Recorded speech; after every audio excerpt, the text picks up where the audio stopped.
Hi, everybody. Welcome to FNS Wrestling Podcast, episode 232. Happy holidays to everybody. It's a couple days after Christmas. We're back down in the basement to talk about another week of professional wrestling. It is me and my co-host and teenage son, Jack, setting up some figures on the table that you can probably see much more clearly than usual because we've upgraded our camera, we've upgraded our lighting. One was a gift and one was just me realizing my iPhone makes way better videos than the budget webcam. So such is technology. It looks crazy clear. I don't know what to do. But anyways, welcome back. If you've been here before, welcome if you're a new listener. Eventually we'll get into talking about professional wrestling. First time in a while, I was saying, as we were setting up, we don't have a pay-per-view or PLE to review. I think it was from Survivor Series to main event, right? It's been a lot wedged in there. So we will still run down AEW Dynamite, an action-packed episode of that, I would say. NXT, WWE Raw. We'll catch you up on Collision. We did watch a bunch of Collision, but C2. It was just the C2 stuff. As promised, we watched every match of the C2, correct? We did. Pleasantly surprised by some outcomes in that, so we'll talk about that for sure. We'll banter a little bit here. There's timestamps if anyone wants to skip to anything. Obviously, pretty good Christmas, right? We had some people over for dinner. Your aunt was ill and couldn't come, but we did the big turkey and all the trimmings, and we, due to our family dynamic, also do Korean barbecue along with your mom spends 5 hours making a turkey. I spend 15 minutes cooking Korean barbecue, and I get like as much credit as her somehow for that, which doesn't seem fair, but that's how we roll. I just finished eating leftovers before I came down here, so I'm still working through turkey. Yeah, that was my lunch. You had gravy and peas? Yeah. You love gravy, eh? Yeah. This guy loves gravy. You're more of the turkey and stuffing, and your brother's more of the Korean barbecue.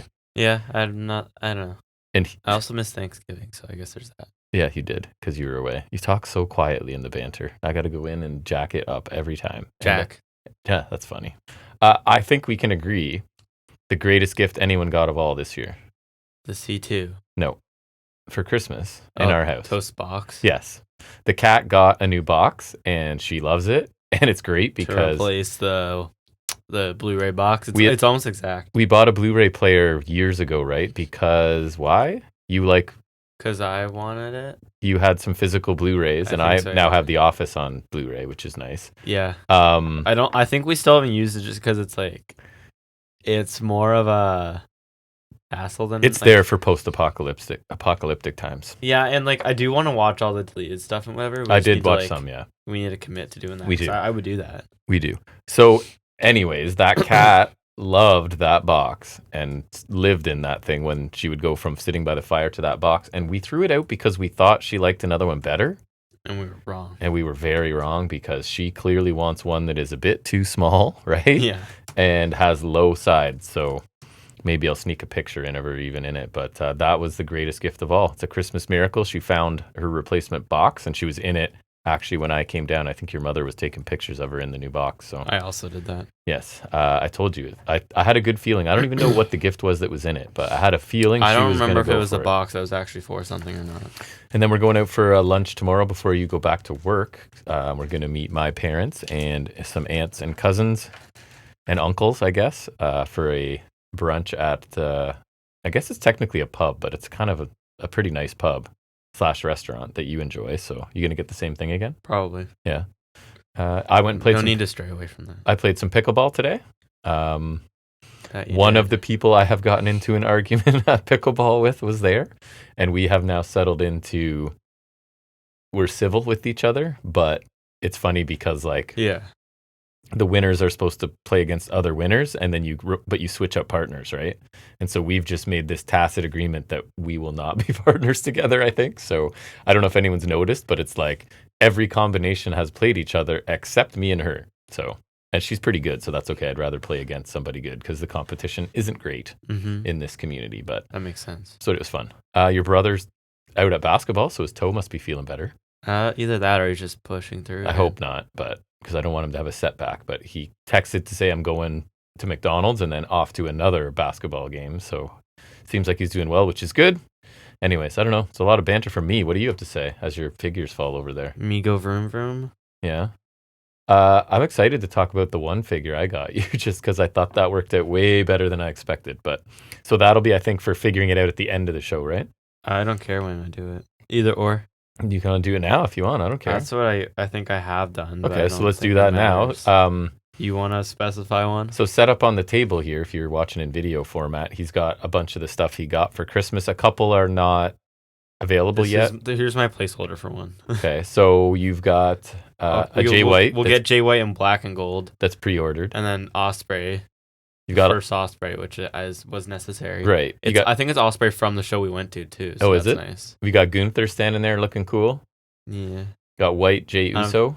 I do like the white. I mean, white outfit, not white skin. Yeah, I don't love Jay, but I do like the all white, so we're good with that. Who else is sitting there? Honorary Sammy. Sammy? In the red, and then Temu Cody. I ordered Jack a wrestling figure off of Temu, where you can't even specify which one you want. They just send you a random one, but it is clearly... It's legitimately the AEW Supreme Series 1 Walmart exclusive Cody. It's just without the alternate pants and all the bells and whistles. It's just purely the figure in a plastic bag. The base figure, yeah. Yeah, so... with like some paint chips and whatnot. I'm thinking it's because of the paint chips and it hasn't passed their quality control or their inspection process and gets like rejected to be sold retail.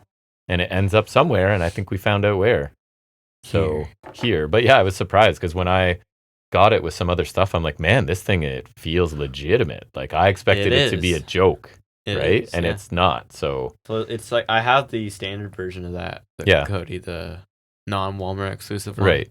And it's the same. Because I was like, is it too tall? Was something weird? But I'm like, man, it's really good quality. It's the AEW, it's the standard one. So I thought that was kind of funny. Yeah, so that's his figure update for today. And if you're watching, you can see it. Hopefully, on the ultra clear camera. White and Osprey. It says early January, so it should be. That could as soon as he gets it, it'll be on display here. That could be any time within a week. Oh, yeah? Technically. Cause you're going to go sit in the tree and wait for it like when you were little? Yeah, too cold. It is too cold. It is wintry. We got lots of snow right before Christmas. There was a day I shoveled 3 times. Yeah, the day I had to go out for the test, it was like... Oh, yes. That's horrible. The other big news we didn't mention. You are almost a fully licensed driver. I mean, same difference. Yeah, you have some restrictions, right? But one of them's like you can't drive a bunch of people between midnight and 5 a.m. or something. Darn. I know. And you can't have any alcohol content. That's going to be tough for you as well. But yeah, full-fledged driver now. Going to have to share my car. Going to send you to pick up your brother later. No. I told your brother doing this. I told your brother he has a personal chauffeur. This is my excuse. Anytime he needs a ride. I've actually gone out of my way to tell people I'm not a chauffeur. I know you have. Unless there's something in it for me. Yeah, helping out your parents who have gotten you to this point in a very charmed life to this point. Yeah, I saw that coming. I mean, something currently. Oh, right. It has to be some current dividend for you. Reimbursement. Right. But anyways, I feel like we should move into talking about some wrestling probably. Chitty chatty. Yes, let's do that. So first segment every week, 232 weeks. I think it's been the same thing. We're going to talk about some of the week's wrestling news and rumors.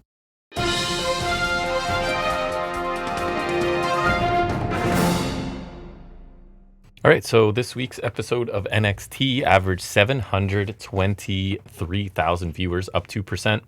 Earned a point. It says 0.1. That can't be right. A 0.1 something. Down 12.5 from last week. I think it was a 0.14, down from a 0.16, if I remember correctly.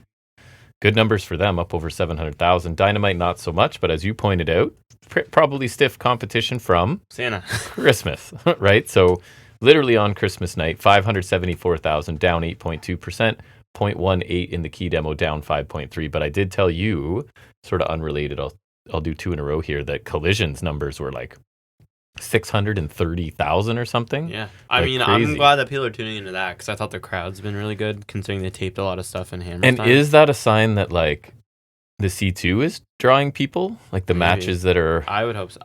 Personally, for me, they always talk about restoring the feeling. I think the C2 is the feeling. 635,000 and a 0.20. So those are, Dynamite numbers. So good for them because we're part of that. Not that our numbers are counting because we have to find it, but we don't technically count. But we are watching Collision for the last 2 weeks. Rampage, the vast majority, right?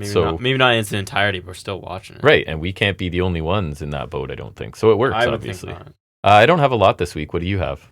As I'm definitely not doing last minute preparations. Me either. We run a tight ship. I was like, damn it, I forgot to do trivia. And you're like, I'll grab one for you. Yes, perfect. happy belated Christmas. I don't know. Right. Whatever. I don't know. Not like overly newsworthy, but a very nice thing for me and I guess you all as well. That AEW's returning. I told you the Daly's place on January 25th for Collision. You do enjoy that. I just love when they go to Daly's. It's my favorite venue. And you also were enjoying Hammerstein. Hammerstein's nice. I like when they go to the different venues that look and feel different. Hammerstein was like hyped. It had a cool look. It looks cool. And I think they sold it out, which I think is an important thing to note. Might not be as big, but the sellouts looks full, looks better. Good energy. In a different visual, right? And I love the structure of Daly's. I think like the outdoor venue is really cool, and it's like it forces them to have a different stage setup, and it's just like I really love Daly's. And it's a bit of nostalgia for me, a guy who says he never cares about that. I care about it less with people as I do buildings. It harkens back to the pandemic days for sure, and it's nice that they have like the home location. So I like that. Well, for me, it harkens back to EC Dub. You know. Oh, Hammerstein. I thought you were talking about Daly's. No, but both are nice venues. Just. They don't look generic, right? They look kind of unique. I was saying to you, I like that Hammerstein had like a retro look too. Like it's not. They could have LED'd the crap out of the back. No, it looks old. I like it. It looks cool. So yeah, I'm glad they're going back to Daly's place. That's always fun. You always love segues. So speaking of Hammerstein, Hammerstone has undergone successful knee surgery.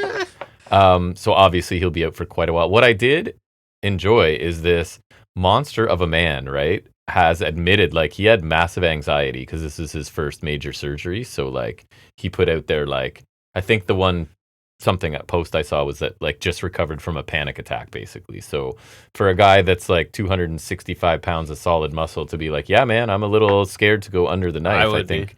I think pretty much everybody would be. I like that he's being transparent about it. So for sure. Hope for a quick recovery for him. I think he's a really good fit for TNA. Isn't he a starting team with Jake something? That's a pretty hostile. That would be crazy. Yeah. So hopefully he recovers. Hammerstone would be a cool guy if they want a X Division host too, since they like to do that sometimes. They do. But like they only like to do that, I feel like one at a time. Like you should have something and him in there, and Moose is like then so you could have multiple hosses along with I guess not Speedball because he's leaving, but like insert people here because they're losing people. Because funny they talk about it's not about weight limits, it's about limits, but it's almost always about weight limits. It's almost always a smaller guy. So like they need to mix it more instead of like having these periods of like you know what I mean. But then it's like, what does that title mean? Is it the style? Is it not? Like I don't know. Because that's why that tagline is kind of misleading because the point is it used to be about the smaller guys and their style. But then they go to their way to say it's not about that, but it kind of is, and that's what makes it different. But you can't have a division that has no limits because then it's not divided. So it's like, isn't that an oxymoron kind of or something like that? Paradox? I don't know. Paradox? I think it's more of a paradox probably because the oxymoron would have to be in like two things that are something opposite. Before division would have to be like limitless division. Limitless division. The multiplication division? I guess. I don't know. Anyways, you go. My next one was... So I remember talking about like way back, probably more closer when the match happened, when Ospreay was like pitching to lose to Swerve at Forbidden Door, right? Yeah. To kind of change that perception of Makes Swerve me love being Ospreay too. That was really cool. Yeah, but apparently the original plan was Swerve and Suji, which I thought was interesting because we love Suji. We do like Suji. I need to see more of Suji to be fair, but what I have seen, I like him. Yeah, he just feels different from the average New Japan guy. Yeah, he looks cool, and I was saying to you, he's challenging Finlay for his belt. Yeah. Wrestle Kingdom. I think he's a lock to win that. Wrestle Kingdom's what, just after the new year, right? I think it's on the 5th, and then I think the 6th is Wrestle Dynasty. I would say we can watch Wrestle Dynasty. I was saying it doesn't look overly interesting. Like I just like to check in so I know who's what and what's going on every couple months. Because that's like the show that's the big AEW. It's their Forbidden Door, right? Yes. It's like them doing Forbidden Door, and opposed to just being on AEW territory. For some reason, Omega is coming back for that, which seems weird to me. It is weird. But like, it's weird that his opponent's Gabe Kidd. Like, I know. No offense, but like, I know New Japan doesn't have a lot of people, but it's still weird. But like, then for me, I heard good things about Gabe Kidd. Again, I haven't seen enough to on make the other side of things. Sabre, their world champion, his big opponent for this interpromotional show is Ricochet. That should be fun. That should be cool. That's just a weird as hell choice. And as a teaser, we're going to have a lot to say about Ricochet. He has been doing better, but I think, A, they made this decision before he started doing better. B, for sure, it would still be far from my first choice. Is Sabre heel over there? I don't know. I honestly don't know. That's how out of the loop with New Japan I am. It's not worth keeping anymore. Did we? I don't know if we did we talk about it in our news? I think I told you about it, but I guess I'll mention it now in case we didn't. But that ELP's back, right? Yes. I don't know if we talked about that really recovered quick somehow. But I'm happy for him. Me too. We love ELP. Really like ELP. He had good that Canadian really boy. good match with Takeshita. Quick bout of cancer apparently that he beat fast. That was incredibly quick. So good for him. Maybe even faster than when Roman was out with the leukemia, right? Feels like it. From he's challenging. Now he's in a Wrestle Kingdom 4 with I think Cobb, Nerida, and some guy Oiwa. I don't know how to say Cobb's his name. Cool. For the world's ugliest rectangle. Nice. That belt. Yes. That horrible belt. Affecting us in Canada, TNA, right? I don't know if we talked about it last week, because I don't think so. Because I think it was a little after, but I was telling you about it because you'll watch. Honestly, so TNA has confirmed they have a TV deal with Sportsnet in Canada starting in 2025. So episodes begin obviously the normal time, so Thursdays 8 to 10, starting January 2nd. So starting next week. I'll think about it. I probably won't. It will make me more likely to check it out only because I'll set it to record. And if I'm ever bored or whatever, I'll throw it on, right? Or if I think I'm going to take a nap. We can start reviewing it for a bit and see how that goes. We can try, or at least you can check it out and we'll like how we did NXT UK. Informally talk about it, yeah. So that is, if you're not Canadian, that is a major network up here. That is one of the two. That's where we get Raw. Big still, sports right? networks. We still get Raw and SmackDown off there. Yes. Or Sportsnet something. I know they were there. That's where we get. Yeah, it's one of the two big ones up here. So and NXT, good for them. Did we get NXT off there? NXT is on. Yeah, it's on Sportsnet. Yeah, pretty sure. WWE is considering more 2-night PLEs, namely Rumble 26 and Money in the Bank 27. Of course they are. No. I feel like I was even saying I think SummerSlam is a weird one too because WrestleMania is such an extravaganza. I can kind of understand it. Just keep it that special to that one, and I think it makes sense. But like the Rumble, they can't say no to 2 nights a gate. Yeah, and it's then you can have a Rumble per night, a ladder match per night, a War Games per night. So Rumble, I get that division.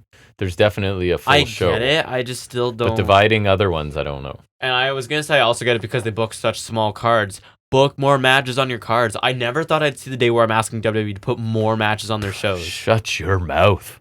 5 is too little. That is terrible. And like, especially with how many titles. So then they're going to come with 12.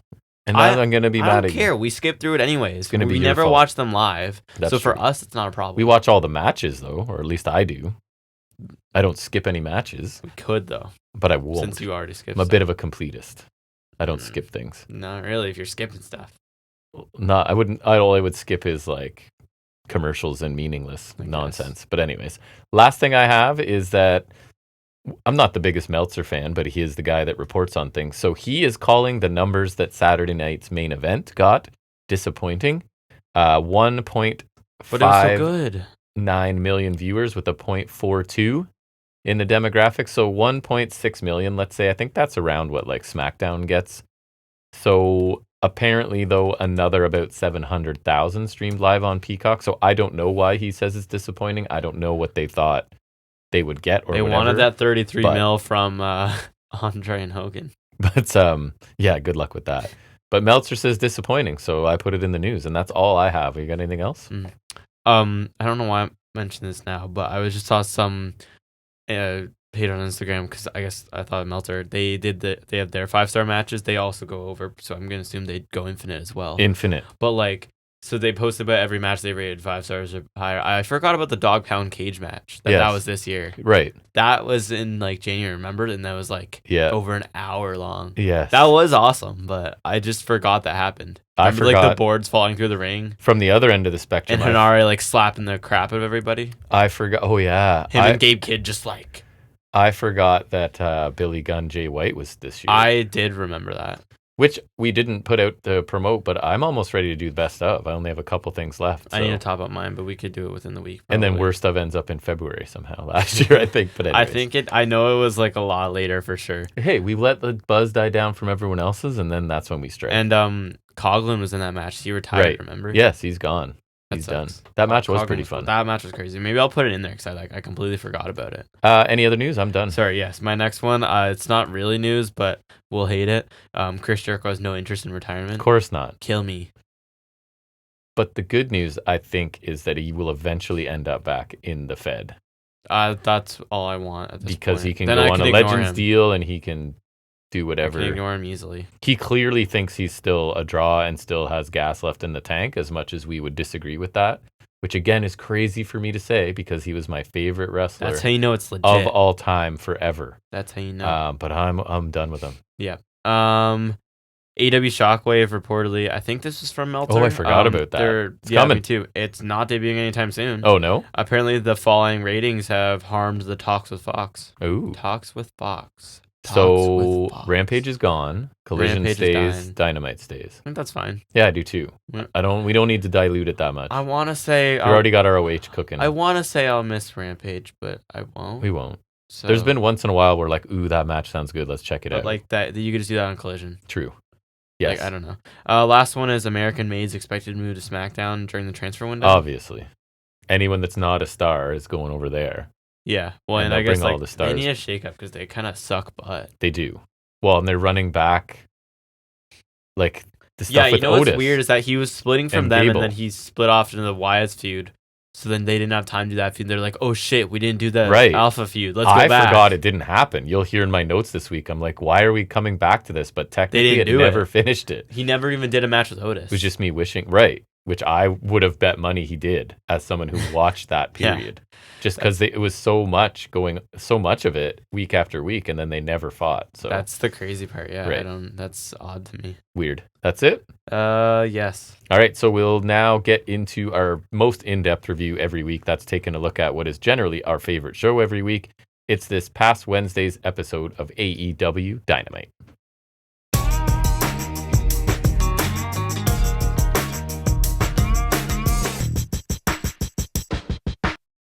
So talk about Christmas Night Dynamite. It's called something else that Dynamite on 34th Street. Which is, I get it, but... Yeah, it's just, that's like the Miracle on 34th Street fight, you know? It's like... Yes, feels a little forced, but... That was WWE's thing. I get what they're going for. Yeah, they taped this one on the Sunday, I think. Although I may incur some wrath, I don't know if I've seen the film. What? Oh, is it Matt? Miracle on 34th Street. I don't even know. It's like an iconic Christmas movie that I don't think I've seen. Because I've heard that reference a million times, even though I couldn't even tell you what the movie's about. 1947. I thought there was like Massacre on 34th Believe it or not, I was not alive. Oh, I'm thinking Nightmare on Elm Street. That's not even the same thing at all. Not at all, no. Not at all. Well, all right. Taz is back on commentary after getting beat up. And one of my first notes was Tailbone Jones. Yeah. So this show will be not a lot of us discussing segments and promos and stuff. It is. Yeah, I think it's partially because we're in the stretch of the tournament, and partially because they're taping for Christmas, obviously. So maybe they just wanted to do match. It was like 6, 7 matches on this? Six matches? Crazy. 5 tournament, 1 other, right? I thought the 5 tournament matches would mean that there wouldn't be a women's match, but nope, there was. They snuck one in there. Because, I don't know. They always do. Because we needed it. I mean, I wish some weeks they would do more, but or some weeks this week was packed. It would do less. Well, better. Like if they have the women, they just got to do it right. Yeah.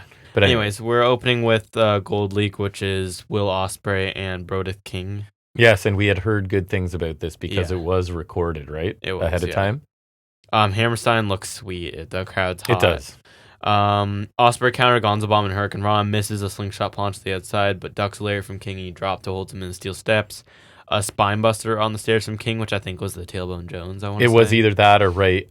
Yeah, it was that. Because he kind of hit. Yes, right on the corner. Yeah. Huge back body drop from King. Ospreay hit his handspring corkscrew kick to knock King to the apron, then he boots him off. Sky twister to the outside, as beautiful as ever. Ospreay chops King multiple times. King just barks at him, which was kind of funny. Yes, the barking is over. It's over. Yeah, like Braun Breaker. Right. Everyone loves a bark. King, I want to say King was doing it first, but I don't know. I think so. He lays Ospreay like across the corner and just frying pan chops, and that was absolutely insane. The crossbody against the barricade also looked awesome from King. I had to we watched it twice. It was amazing. It makes me giggle. I'm not sure how it doesn't hurt, right? Like, no, it makes me giggle. It looks so good. It does. It was the other week when he did it, and like it actually sent the barricade back because they were in that smaller venue, right? So there was no fans behind it, I think. And so it just didn't have to be reinforced as much, I'm going to assume.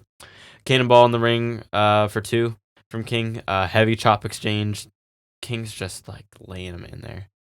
Ospreay hit a couple hook kicks, goes for an Oscar. King just swats him away with a back chop. Impressively, Ospreay manages to hit the Styles Clash for 2. Mm-hmm. He went for a hidden blade, but King clobbered him with a lariat, then a Rikishi driver on the button. And that got a near fall. Then another lariat gets a 2 count. Ospreay hits a hidden blade for 1 count and another. And Brody King kicks at a 2. And Ospreay managed to get him up for Stormbreaker to get the win, which is also pretty crazy. Yeah, this was a pretty great 15-minute TV match helped out by a really good crowd. And just all of Brody's signature stuff looked awesome. The crossbody into the chair looked awesome. He's just so believable with this Smash Mouth style, right? Yeah. And he makes people look so good because it looks like he's kicking the crap out of them and they're still like surviving. That's why him and Darby are so good together, because Darby already... Yes, he's such a steady, straightforward pace and so much impact on... I just find him a pleasure to watch. And then, like, Ospreay's Ospreay, so I don't really need to say much about him. Just seeing him in matches with people that I like Brody King is a treat, right? Like, basically absolutely. Watching him just go through people that I love watching wrestle. So really cool match, great. I think this was a great choice to start the show. Very strong match. Bit of an unrelated note, I just saw a video of some guy complaining about Ospreay's booking lately, like taking a bunch of losses to Ricochet, Darby, and Fletcher, and I was just like, doesn't matter. No, it will not matter. Plus, if anything, it's gonna benefit. They can heat him up and put him on a roll at any time they want, and it'll be believable. With that segment with Darby, they're kind of telling a story with him losing repeatedly, right? That is part of the narrative. That is why he is not invested in defeating the Death Riders, because he's already got his ass beat. He is slipping a little bit. Well, and then also Ricochet's win was tainted, which we'll talk about, and also I would rather Fletcher win because Fletcher needed that. I feel like it's kind of a sign of an immature wrestling fan when they can't realize, like, you can't push everybody all the time. Yeah. There has to be a cycle and a rotation of people at the top. Yeah. Right? And when it's in service of a guy like Fletcher or even Takeshita winning in the 3-way, that's good. There is no danger of the shine going off of Ospreay's star. Whenever you want it, you can have it. And it's in this round robin tournament where he's working his ass off. And he seems to be a guy who's willing to help other people, so... Well, we talked about the Swerve thing in the news, right? That was his first loss, I think, So let him do his thing. There's plenty of time for him to be the face. I thought that was worth talking about, because I was like... Yeah, I agree. Nah. Especially with the Fletcher match, I will go to bat for that forever, because that was probably my favorite match of the year, not to spoil anything. Ooh, but... Not mine. I haven't picked mine, but I'm leaning towards. I was doing some research, watching some highlights. I have to. It's just so good. It is good. I think I watched it 5 times in like a week. I think I know what I'm going with. I was close to picking the cage match, which I feel like is the other contender for me. But we'll see. You going Danielson? Maybe. Ospreay Danielson? Maybe. A lot of people pick that. I can't get behind it. I love that match so much. I don't need to talk about this a lot now, but I can't not. I do really like it, but for me, I never went back to watch it, and that's a sign for me. Like Ospreay Takeshita, watch that back a bunch of times. That triple threat match, watch that a bunch. Pac Ospreay. Yes, that's my other. That's up there awesome. For me. Even the cage match, I didn't want to rewatch it, but I'm pretty sure I rewatched it once at least. Nice. And then Ospreay Fletcher, it's like that one was good, but I don't know. I can't pick a match just based off the dream match stuff. You know what I mean? I know the story wasn't as immersive. It was just a dream match, which is great. Don't get me wrong, but it's just we'll get there. Yeah, we're stomping all over our best stuff. This I did immediately put into our TV match category to keep TV match. To segue us back on topic. Yep. That's just to put over Ospreay. Back-to-back weeks, he's getting in like TV match of the year contenders. Yep. The Darby one was fantastic, and this one was fantastic too. And that's like 2 completely different styles of opponent there. I wonder who our wrestler of the year will be, male. Cody, I assume. That's what a lot of people are suggesting. I'm really feeling Jey Uso. Yeah, for sure. No, Cody. If you pick Cody, like I think you don't like wrestling. Yeah, I'm not picking Cody. Don't worry. I don't think Cody's ever gonna see. That just depends on your criteria. That's where you're more of like. That's what I'm saying. You don't like wrestling. Company, blah blah blah blah blah. You like sports entertainment, right? If it's like you, I know you said this to me. If you don't pick Ospreay, you don't like wrestling, because if it's wrestling, it's Ospreay. Yes. And with Cody, I don't think he'll get much of a mention us either way, because he's not the worst either. No, he is a B+ player. Yeah, so he's not gonna get any best of for me. Maybe an A- almost. He's not gonna get. I was saying to you, I randomly caught TLC like 2010 or something on the network channel, because we still get that, and it's Dash and Cody. Yeah, and it's so Mid-card heel Cody is way more entertaining. It just sucks that that's not a main event character. No. Anyways, back to the point again. Digressions. Ospreay's just showing up every week, but that's just customary. King was awesome here. This was one of the matches I was most excited for sure. Yeah, I'd heard rave reviews. But just even based when they announced the lineup, I was like, this is one of the ones I was like, because Brody's a close personal friend of ours. He is. So. I got a picture with him somewhere. You do. Autographed. Yep. He's just so good as a dominating hoss. He hits so hard, and his offense is killer, and somehow really safe too. Like when he does a Gonzo bomb, I don't know if he's ever hurt anyone. Like nope, not that I know of. And because it's the Rikishi, right? Like he's got such thick thighs. You're safe. It's like you're dropping head first on a cushion, right? And as long as you're comfortable letting him lay in some chops, it's gonna look great. Just let him. Yeah. Everything he does looks sick. Ospreay is perfection as well. He can't really have a bad match, and when it's someone of King's caliber, it's always going to be great. Exactly. Bit of a styles clash, pun intended. But they just meshed really well together, and some really good near falls towards the end. Both of them kicked out of some big offense, which I really liked. Ospreay impressed me getting King up for like the styles clash and Stormbreaker, so that was really cool too. He's a strong dude. I knew King had to lose here, but what a way to go out. Kicking out of the Hidden Blade is nice. That and just a banger to end his run, right? I think like. While we're talking about this, I'll look at I'll kind of talk about the final standings. Can I find the thingy on the website? Thank you. There it is. King, he finished with 6 points. That's only 2 wins, but like he still had a good tournament. Yeah, right? man. Like I think with Claudio and with Ricochet, that's 2 tainted losses, right? Yeah. So if you think about it, Ospreay's his only clean loss in the tournament. There was a lot of heels cheat to win in this tournament. Yeah. Claudio did a little bit of baby faces roll up to win. Yeah, there was a lot of that, but at least I liked it with Ricochet because it's like a slow kind of burn for him as he's going through the tournament. So I kind of enjoyed that. Fletcher, the cheating works for me because he's Callus's boy, but and King, one of his wins was that match with Commander that was like really good for some reason.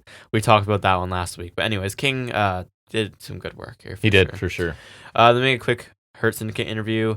MVP and Lashes are banned from the building because of, I think, collision stuff. I don't know. I guess. And out of respect for Renee, they'll go. Which I like MVP that touch. Says, only because she's asking us and we respect her, we'll go. Yeah, I like that. And I guess it adds to the aura of them being a dangerous group, right? That's what I said, right? Like, it just kind of puts them over as badasses. And it just doesn't make much of a difference because they're not going to help Shelton anyways. No. So they can't. It doesn't really change much for me. Unless they've been attacking people backstage in places we didn't see. I don't know. Maybe. Yeah, I guess, but I this doesn't make a whole lot of sense. But anyways, then we go to Ricochet and Darby Allin in the Continental Classic Gold League. I was just doing it this morning. I think I made a Ricochet in trunks and I changed his crowd reaction on 2K, so I got the crowd hates this man. Hammerstein hates him. And it's great. Yeah. It is helping him. He is a lot. Infinitely more interesting. Right now. And as we'll talk about during the collision recap, Hammerstein hates Ricochet. During his entrance, it was really cool. They're throwing toilet paper rolls at him, which they did on instead collision. Of streamers. Yeah, awesome. And he chucked one. Someone chucked one at him. He perfectly caught it, and in one fell swoop, just chucked it back up in the crowd. It was nice. It kind of gave me the same aura as that one shot in WCW, Scott Hall getting hit in the face with a drink and just like slicking his hair back anyways. You know what I mean? That shot is sick. Didn't Cena throw a t-shirt and people threw it back or something? Yeah, remember the one time Cody threw his weight belt and people threw it back? Yeah. That was funny. Anyways, Darby charges at Ricochet. Ricochet sidesteps. Darby goes in the barricade. Ricochet follows up really quick with a jumping thrust kick off the steps, which was kind of cool. Yep. Ricochet caught Darby's suicide dive with a jumping knee. He set up a table at ringside and hit a perfect 630 senton through the table. It wouldn't look better in a video game than that. No, it was nailed so it. Good. I don't know how it's allowed. Looks great. I'll allow it. Diving double foot stomp over the ref from Ricochet, and then he continues to go after Darby's damaged torso in the corner with forearms to the back. Heavy back rake, then the avalanche code red and a standard code red from Darby for 2. Ricochet missed a springboard 450. Darby locked him in a Fujiwara armbar, which I think we should call it Fuge. Yes. And at some point, Taz suggested that Darby was pulling on Ricochet's tattoos. because I think he wanted to say his hair. There was the one, and then he's like, I'm rusty. He admitted like this makes absolutely. There's no the sense. one part early in the match where they're doing like the lock up in the corner, and Ricochet's trying to get him off, and Ricochet's like, he's pulling my hair, and the rest like you have. I think that's probably what it was. Yeah, he's pulling on his tattoo. There's a lot of bald chants from the crowd, like bald related chants. I think there was one that was, "Oh, we want Samantha." I think the heel turn came on the week where he had the stubble on his head. Remember, I was like, hey, he can actually see his hairline this week. Yeah, and that was the beginning of heel Ricochet. So yeah, Ricochet's in the Fujiwara arm where he almost gets the ropes. Darby grabs his other arm. They even call Venus de Milo on commentary, which is a sweet move. And like, how do you get out of it? Yeah. Well, I guess you stick your foot out and get the ropes, which is what he did. The finish comes when Darby hits a Scorpion Death Drop and a Coffin Drop, but as he's going for the pin, the time expires and we get a draw. Yeah, another draw, which I don't mind. Secures Ricochet in the semis and eliminates Darby. Because I think if he had won, he would have had, he would have had 9, right? So a very finished with 7 to Darby. A very consequential draw, which is which I think is cool. Good planning, right? Another really good TV match, and you've got like this aggressive heelish Ricochet really capturing my attention compared to his usual presentation, right? Darby is the perfect opponent to highlight that change too, right? Because the crowd is so connected to Darby. They really hate see him get taken advantage of or cheated against or whatever. That combined with their already hating Ricochet for some reason. And so I don't know if this was the plan all along for Ricochet or if this is organic. Or I don't know. Partly, well, because like I think they were kind of already leaning heel before Hammerstein, right? Because that was definitely the whole arc with the Hurt Syndicate. But I think this is where they were leaning either way. But I think this Hammerstein crowd has helped push it along. I know people will be like, but his offense is offense. I don't think it matters. I think he hits the same stuff, cheats a little bit in between, maybe a little more aggression in some of his. I'd even argue he's rounding himself out a little better, turning heel. Like he's going less. Still hit the 630 or whatever, but like then it becomes you're the cocky guy, like going, yeah, because I can do it and you can't, sort of thing. Yeah. Right? Like there's ways. Remember, I couldn't believe that Pac would ever be a believable heel because of his offense, and he's amazing. So I don't know, man. This is the most I've ever been interested in Ricochet since Prince Puma. No joke. I liked him in NXT, but I don't know if I would call him interesting. Right. So I guess you're right. He's very interesting right now. Great match. Yeah, another really good match. So I'm really enjoying things so far. Similar but different styles, I think, between these two. They meshed really well. I thought this one I watched on Collision, but I think going heel is making Ricochet better. His mic work's still awful, as we'll talk about later. I said less bad, but not good. Still pretty bad. Yeah, it's not good. He feels like he's rounding out more. Like, I think his high-flying offense works either way. Like, I don't think that's really an indicator if you can work heel or not. Yeah. Right? No. But I feel like he's rounding out a little more. Like, I feel like it was a little less of the high-flying stuff, and just he worked better for me. He's more interesting. The crowd engagement bumped us up for sure. Table spot was insane and pitch perfect. Darby had the injury to sell the whole time, which kind of gave you a story to work off of. And I'm surprised it went to a draw, but I'm good with it. Like Me too. It made sense. Like you said, a consequential draw, which I think makes it cooler. Instead of like, we don't want anyone to take a loss. What did they do with Garcia Maybe and it Okada. was that, but it was also like it eliminates one guy and puts the heel. Eliminates the face, puts the heel in. So I disagree with the not needing someone to lose, because Darby could lose easily. True. We've talked about it many times. So I think it was more for a story purpose, and I think it works better. As it still eliminates Darby, but it's a little more like, I don't know what the word is, but not heartbreaking, but like disheartening, I guess. Yeah. Because it's not even like he lost. It's like Ricochet kind of just let the time go out. And Ricochet can brag about making semis. That's what I wrote next, yeah. So he gets the semis anyway, so he can brag about going to semis even though he didn't get the win, which he does later. Yes. And it can fuel Darby's frustrations because Claudio cheated him out of the win on Collision, and if he had won there, his standing may have been different as well. And he also gives Commander advice because they overlap, right? Yeah, so So Commander comes out for his match next. He whispers to Commander during his entrance, and then we get the Jay White promo, which I'll talk about first. Yep. And he was just talking about getting beat up and choked up by the Death Riders every week. And Mox seems unbeatable, but he knows the truth is the biggest threat to his reign is going one-on-one with Switchblade, which is why they find themselves in a four-way, which makes sense. Mm-hmm. He says no matter what, he'll find his way to the world title. It was short and sweet from him. I never have a problem with his promos. I love him. And they're going the route of NXT with Obafemi, where it's basically like, you can't beat me by yourself, so you're adding more people to the match. I like that. It's perfectly logical for Switchblade, and so I liked it. I said this before. I don't understand how some people don't buy him. I think he's fantastic. He seems to be polarizing. I really think I don't understand how he's polarizing. I don't either. I think he's amazing. I do too. He's stellar, and I've never had a problem with him. I don't remember why I started liking him, but he's fantastic. I think he was not very good when he started his run in New Japan. And maybe it was one of those he got too much too soon, and then he figured it out. He's definitely figured it out either way. I think so. I think he's pretty complete. And I'll be on record saying I'm surprised how good he is as a babyface. I've been saying this because I think he's still better as a heel. Yeah, we think almost everybody is. Yeah, to be but fair. I think he's surprisingly really good and effective as a babyface. And I didn't think it would really work, but he makes it work. So again, I think he's fantastic. But then we move to Commander versus Claudio Castagnoli in the Gold League. I think this is their last Gold League match, right? Because the next two are blue. That would be correct.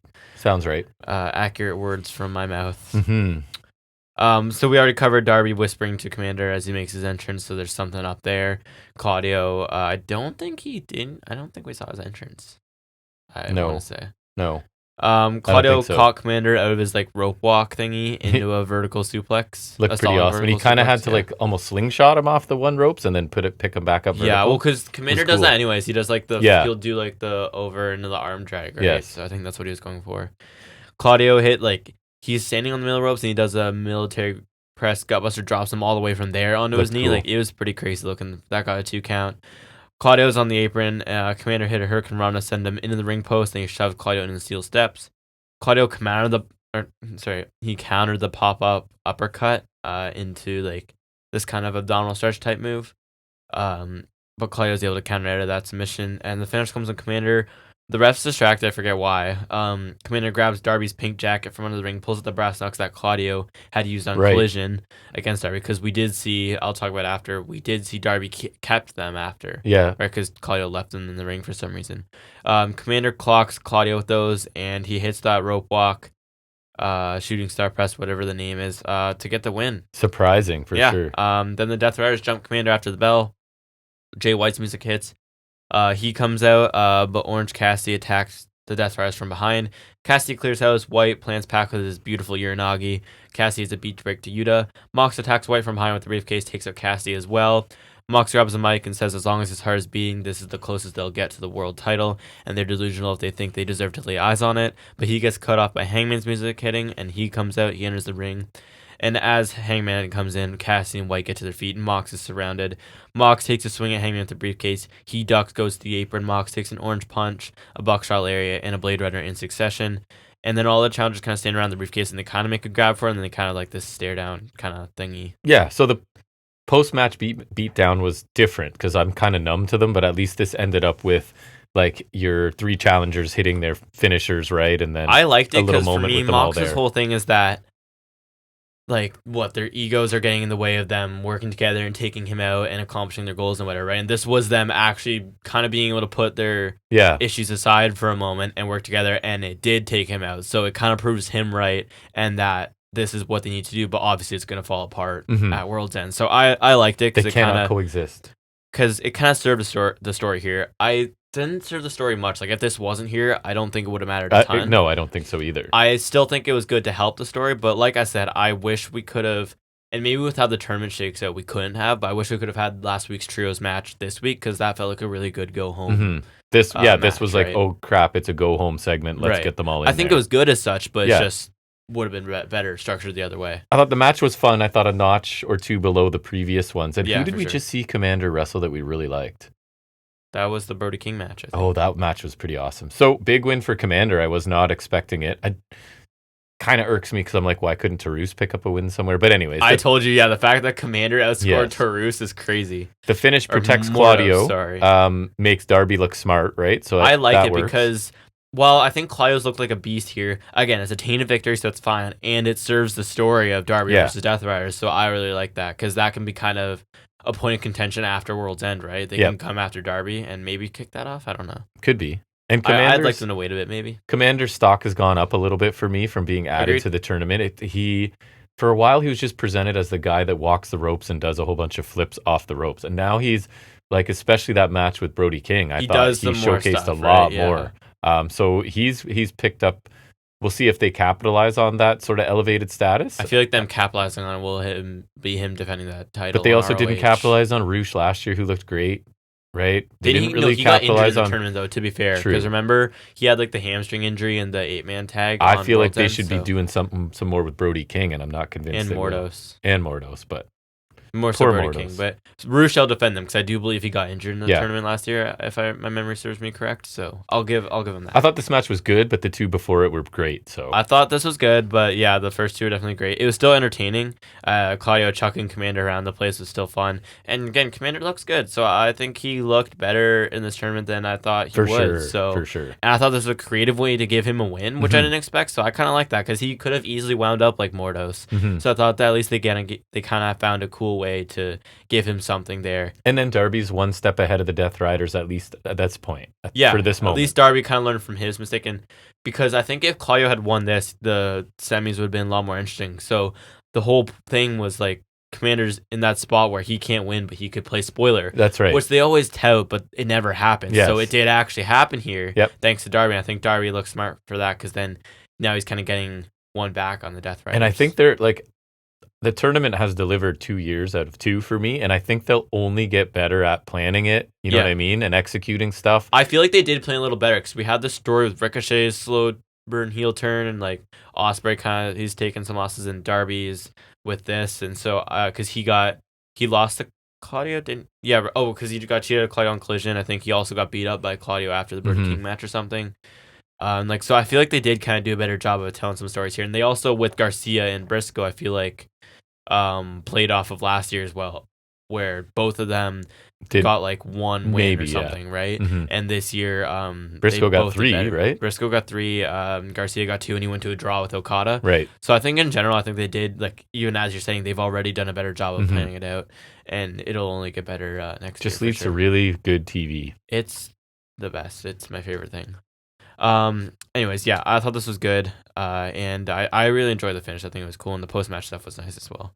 We get Statlander Monet hype package. There's really not much to note. No, it's just basic stuff. Highlighting previous stuff, and so the build for this is even more lacking in Rush than the first time around. It feels like they were too busy having Monet fire Camille, which was lame, and facing AJ, which was lame, to plan this out and give me a reason to care about this. Their last match was great. It was awesome. I liked it, and again, I don't doubt that this one could deliver as well, but that one also didn't deliver on the story level last time. No. That one had it was good in spite of the story. I don't know if they feel like that Statlander can't deliver then anything. You should have kept their heel with Stokely. Right. Like, we had it there, and I think Statlander's awesome, and it pisses me off because I really great like in her. the ring.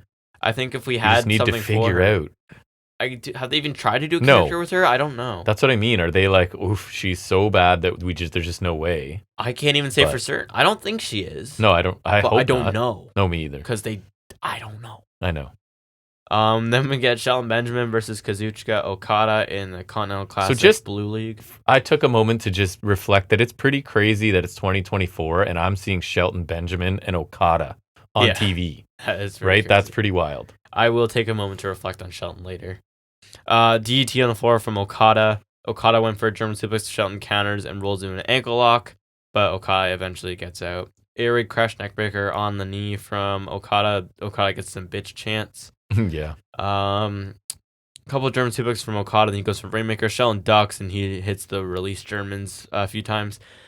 Shelton hits that step up knee in the corner, which looked godly. One of them was insane. I think he did more than one, and one of them looked crazy. Looked like he killed him. Shelton countered the Rainmaker with pay dirt for 2, rare cameo by pay dirt. Then Okada eventually wins with Rainmaker, as expected. Yeah, I like that part of Okada's story it's really simple, is that he's a master of long tournaments, right? So he, another very good match. I thought it was not like the blistering pace of some of the others, but that is typical Okada. That's Okada. Shelton continues to have really good matches with everybody, and like just the way he's been presented in AEW is such a far cry from his underused WWE days. Another quality win for Okada secures him his spot in the semis, as you would expect as the defending champion, right? So good to have him in there, and another good TV match for sure. Yeah, for sure. Another strong match. I really enjoyed it. Okada's again just simple but stellar. He's not overly flashy ever, but he keeps a steady pace and he does everything well. Shelton continues to show out. I've said it every week. He never fails to impress me. The release Germans are huge. The corner knee was lethal. And since his run is done in the tournament now, I'd like to say hats off to Shelton and thank you to AEW for putting him in here. Yep. He was already looking like a beast in the lead up to Lashley's debut, but this tournament gave him, like how Roosh and others benefited last year, and like I'd say Mordos benefited this year, and Commander even. And it kind of gives him time to shine before obviously Lashley's going to be, you know what I mean, the focal point of the Hurt Syndicate. Just gave him weekly time to kill it, and I don't think it's a stretch to say he did so every match he had, and this is the best he's looked in his career. Yep. And for me, I was thinking like they didn't have to bring him in. They could have just done Lashley and MVP if they really wanted to. I think they're smart to do Hurt business again, but they didn't have to. So I'm really glad they brought Shelton in. He had his fair share of wins too. Like I'll look at the record now. He got 3 wins. Yep. Good for him. And he'll be 50 this year. Wow, that's crazy. Wait, why does it say 3-2? He only got 2 wins. Maybe are they? No, because I guess they must have messed it up on the website because it says 3-2, but he only got 2 wins. He's older than Lashley. He's older than Lashley. That's crazy. But and MVP is only 2 years older. That's crazy. So Lashley's my age, and then Shelton's 49, and MVP's 51. Why aren't you like Shelton? Jeez. But so anyways, I guess not 3 wins, but still, Shelton got a couple wins. He's still got some stuff. He looked like a beast, win or lose, though. Like, he looked killer every time. I've absolutely loved everything he's done. Like, I don't think I've complained once. I think in terms of bang for your buck, he's been one of the best signings this year. Obviously, Ospreay, but, like, he's been great. In terms of him being, like, a veteran and being, like, around so long and not having been given a shot to just show out so much, he's just bang for your buck. He's been incredible. Okada deserves props too. He's great in these tournaments for a reason. He's steady. He never overextends himself. He knows what he's doing. But Shelton's just been really killing it, and I'm just happy he's here. Me too. Like, he deserves the love. He deserves the opportunities. So I'm just, I'm happy for him, and I'm just happy to watch it because he's just been thoroughly entertaining. The result's never in doubt here, which is fine. Because Shelton, again, he's making the most of it. I can't gush about it enough because his work's been incredible. Yep. Then we get a Swerve Strickland interview. He's basically just talking about how big his year was, and he had some lows, but his highs exceeded them. 2025 is going to be bigger. Ricochet interrupts, brags about going to World's End, which Swerve didn't do last year. Swerve says he's not rooting against Ricochet. Guys succeeding means AEW succeeds, and at the end of the day, that's what he wants, which I really liked. And he tells Ricochet not to blow it. He also mocked Ricochet's Brewster laugh. High tide raises all boats.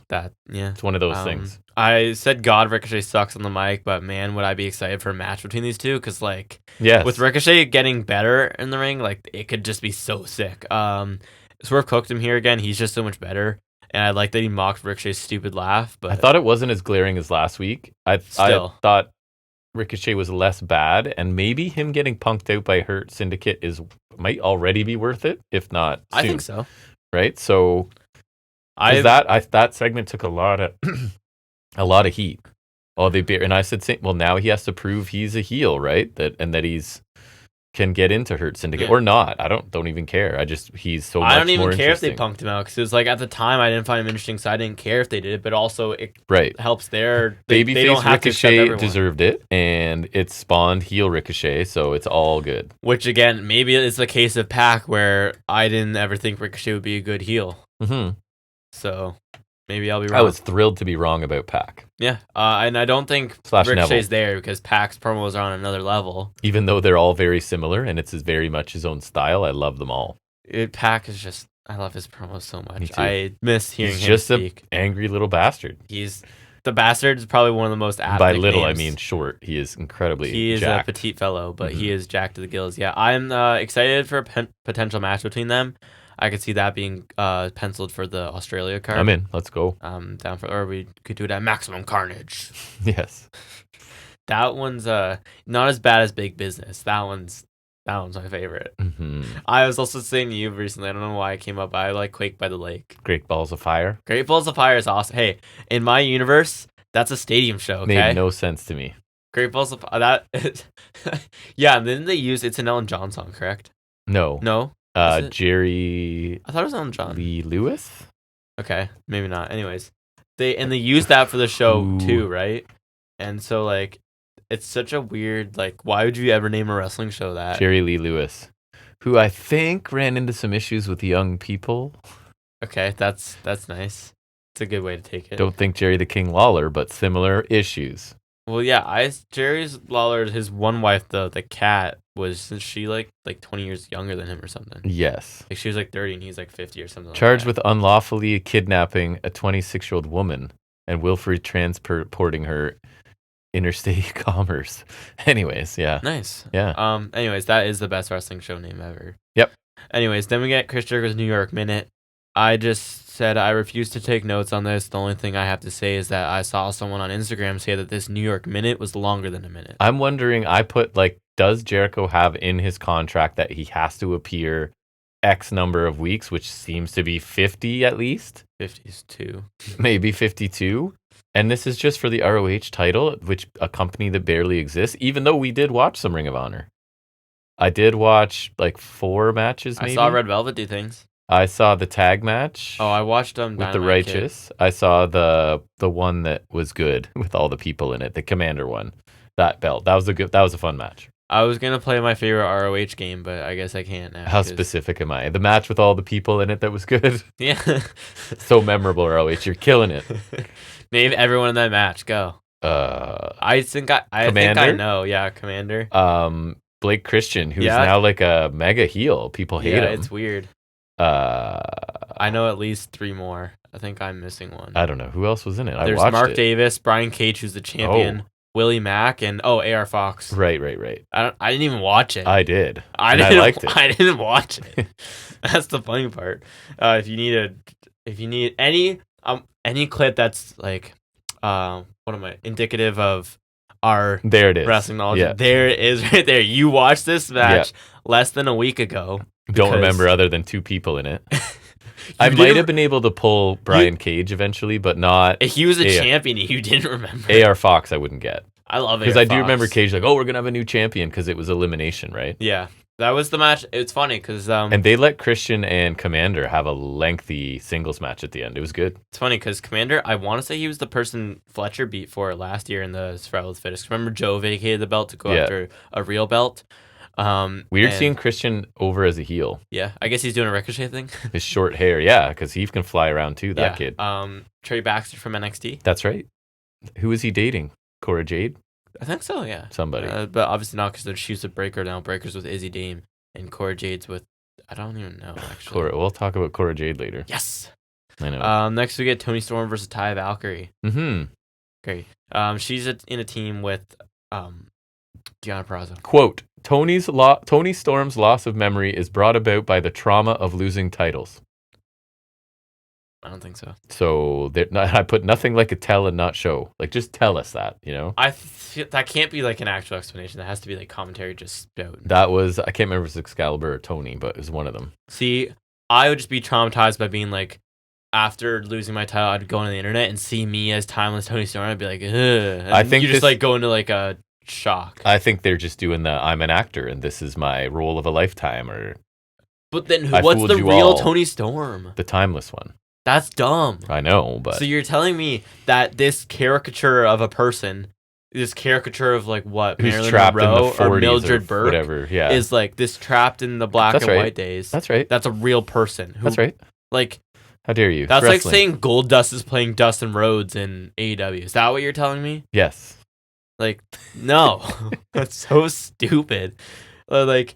It's a long con. Dustin is going to reveal that he is Goldust to the core. He's going to, you know how he paints half his face like blue right now? He's going to wipe his other half of his face. It's just gold underneath. And Marlena comes back. He's golden face. There's a silhouette of someone smoking a cigar. Or it'd be like if next week Abaddon pops up as a normal person. Abaddon. And then she's just like, she plays this person who's like thinks biting people's gross. Too bad she couldn't wrestle because her look was crazy. She looks crazy. Like, I don't remember, but I genuinely would be curious to see what she looks like as a normal person. I don't remember if I've seen her or not. I don't know. Anyways, my first note was to show you how interested I am in this match. The yellow of her hair and the green of her ring gear do not complement each other. Speaking about Taya. Okay. Her hair is this weird mustard yellow color, and then she had like some sort of green on her gear, and it just was not working. I'm now down a rabbit hole of looking at Abaddon without makeup. Did you find it? Yeah, that can't be her. Okay, when you talk about your thoughts, I'm gonna. Oh, okay. That can't be right. That one doesn't look like it could be. That one does. That one. This is very good radio. That one kind of does. The red one with all the makeup beside that one's just weird.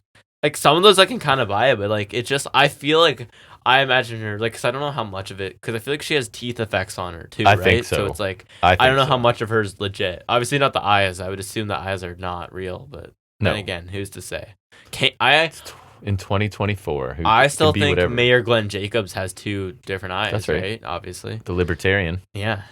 Anyways, hip attack in the corner from Taya. She rubs her ass in Storm's face. That's a real note I took today. Yep, it happened yesterday. Yesterday. Misdirection and running layer from Taya. She does her layer. It's like Natalia, where she does like she'll like do it kind of lame and she'll go like down with them. Yes, she does.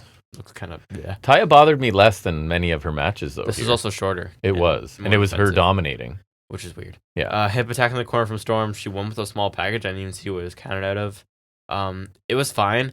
It really felt kind of pointless other than to get Storm on TV, which feels like the Jericho segments. Yeah, it was weird. Yeah, Taya wasn't as bad as she was before, but just like wasn't, like, I had no opinion really. Yeah.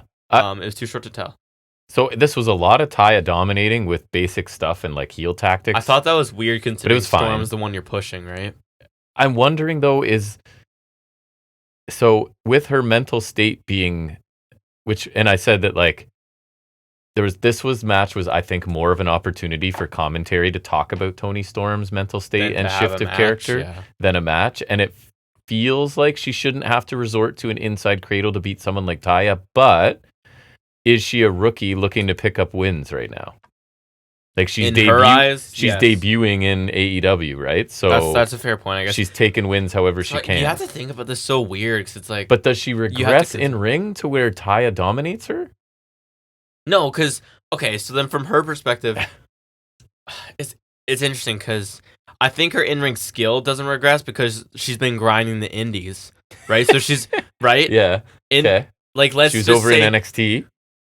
Right, let's take this, let's take her perspective as fact for this, for the purposes of this part, right? Thought experiment. In her thingy with RJ City, she's talked about grinding the indies, right? So obviously they're not going to mention WWE, but we'll say WWE, indies, her most recent stuff, right? Not her whole AEW run. Yeah. So she has that in-ring skill, like she knows what she's doing, but if she's coming from the indies, we'll go with that, then she's still more small time than Taya, who's been in AEW this whole time, right? And so I guess she's still looking to pick up a win by any means necessary. I think it's not indicative of her skill. I think it's more so she's a rookie trying to pick up wins. So she's taking that quick route. She's going to, right? Yep. It's just the mental gymnastics you have to do for this is crazy. It's not as bad as Cole and MJF for me because the mental gymnastics you have to do to make that make sense are far worse. Yes. But this match felt like a vehicle for them to talk about her a lot. Absolutely. And I think that's the only reason. Which is never the best, most complimentary to Taya or anything. I would have taken this out and just given more time to the else. I would have given more time to the opener. Jericho a 5-minute segment. a New York. Just kidding. New York 5-minute. Quarter hour. I don't know. No, thank you. 15 minutes. Screw you. No, I would have given more time to the opener, though. That's what I was trying to say. I would love more time for that because that was fantastic. Anyways, then we get MJF Cole package. Nothing but highlights of their collision segment and some clips from their tag run. Did a good job of summarizing this. It's just been a waste of time. And I felt like how they spend all this time doing a recap, but none of the Cole's the Devil stuff, right? Like they're conveniently like, nope, just skip right over that because. But they'll talk about it. It makes this whole angle completely nonsensical. So we can't show you anything. MJF I think it was in the collision segment, he admitted he would have turned on Cole anyways, but he beat him too, and it's like that doesn't make MJF the bad guy. Like that's not that doesn't fix this. And for me, as somebody who is just trying to focus on this match out of context and just be going like, try and forget about the story and just watch it because it'll be a good match. This isn't helping me. It doesn't help. Right? By going like, oh, by the way, here's most of their history. For someone who notoriously doesn't remember things. Right. Because I could easily forget by then and just be like, why are they fighting? Who cares? Well, you could have forgotten, but not now. Yeah. I don't think you forgot even when they started this. No. So they already failed. Yes. B, they've made it impossible to forget. They have. It's not like you can't. No. Like I don't know what they're doing, dude. Then we get a Hangman interview. Renee's asks if the challengers are working together. Like what's going on after. This did confuse me. I like that Hangman stayed heel at least.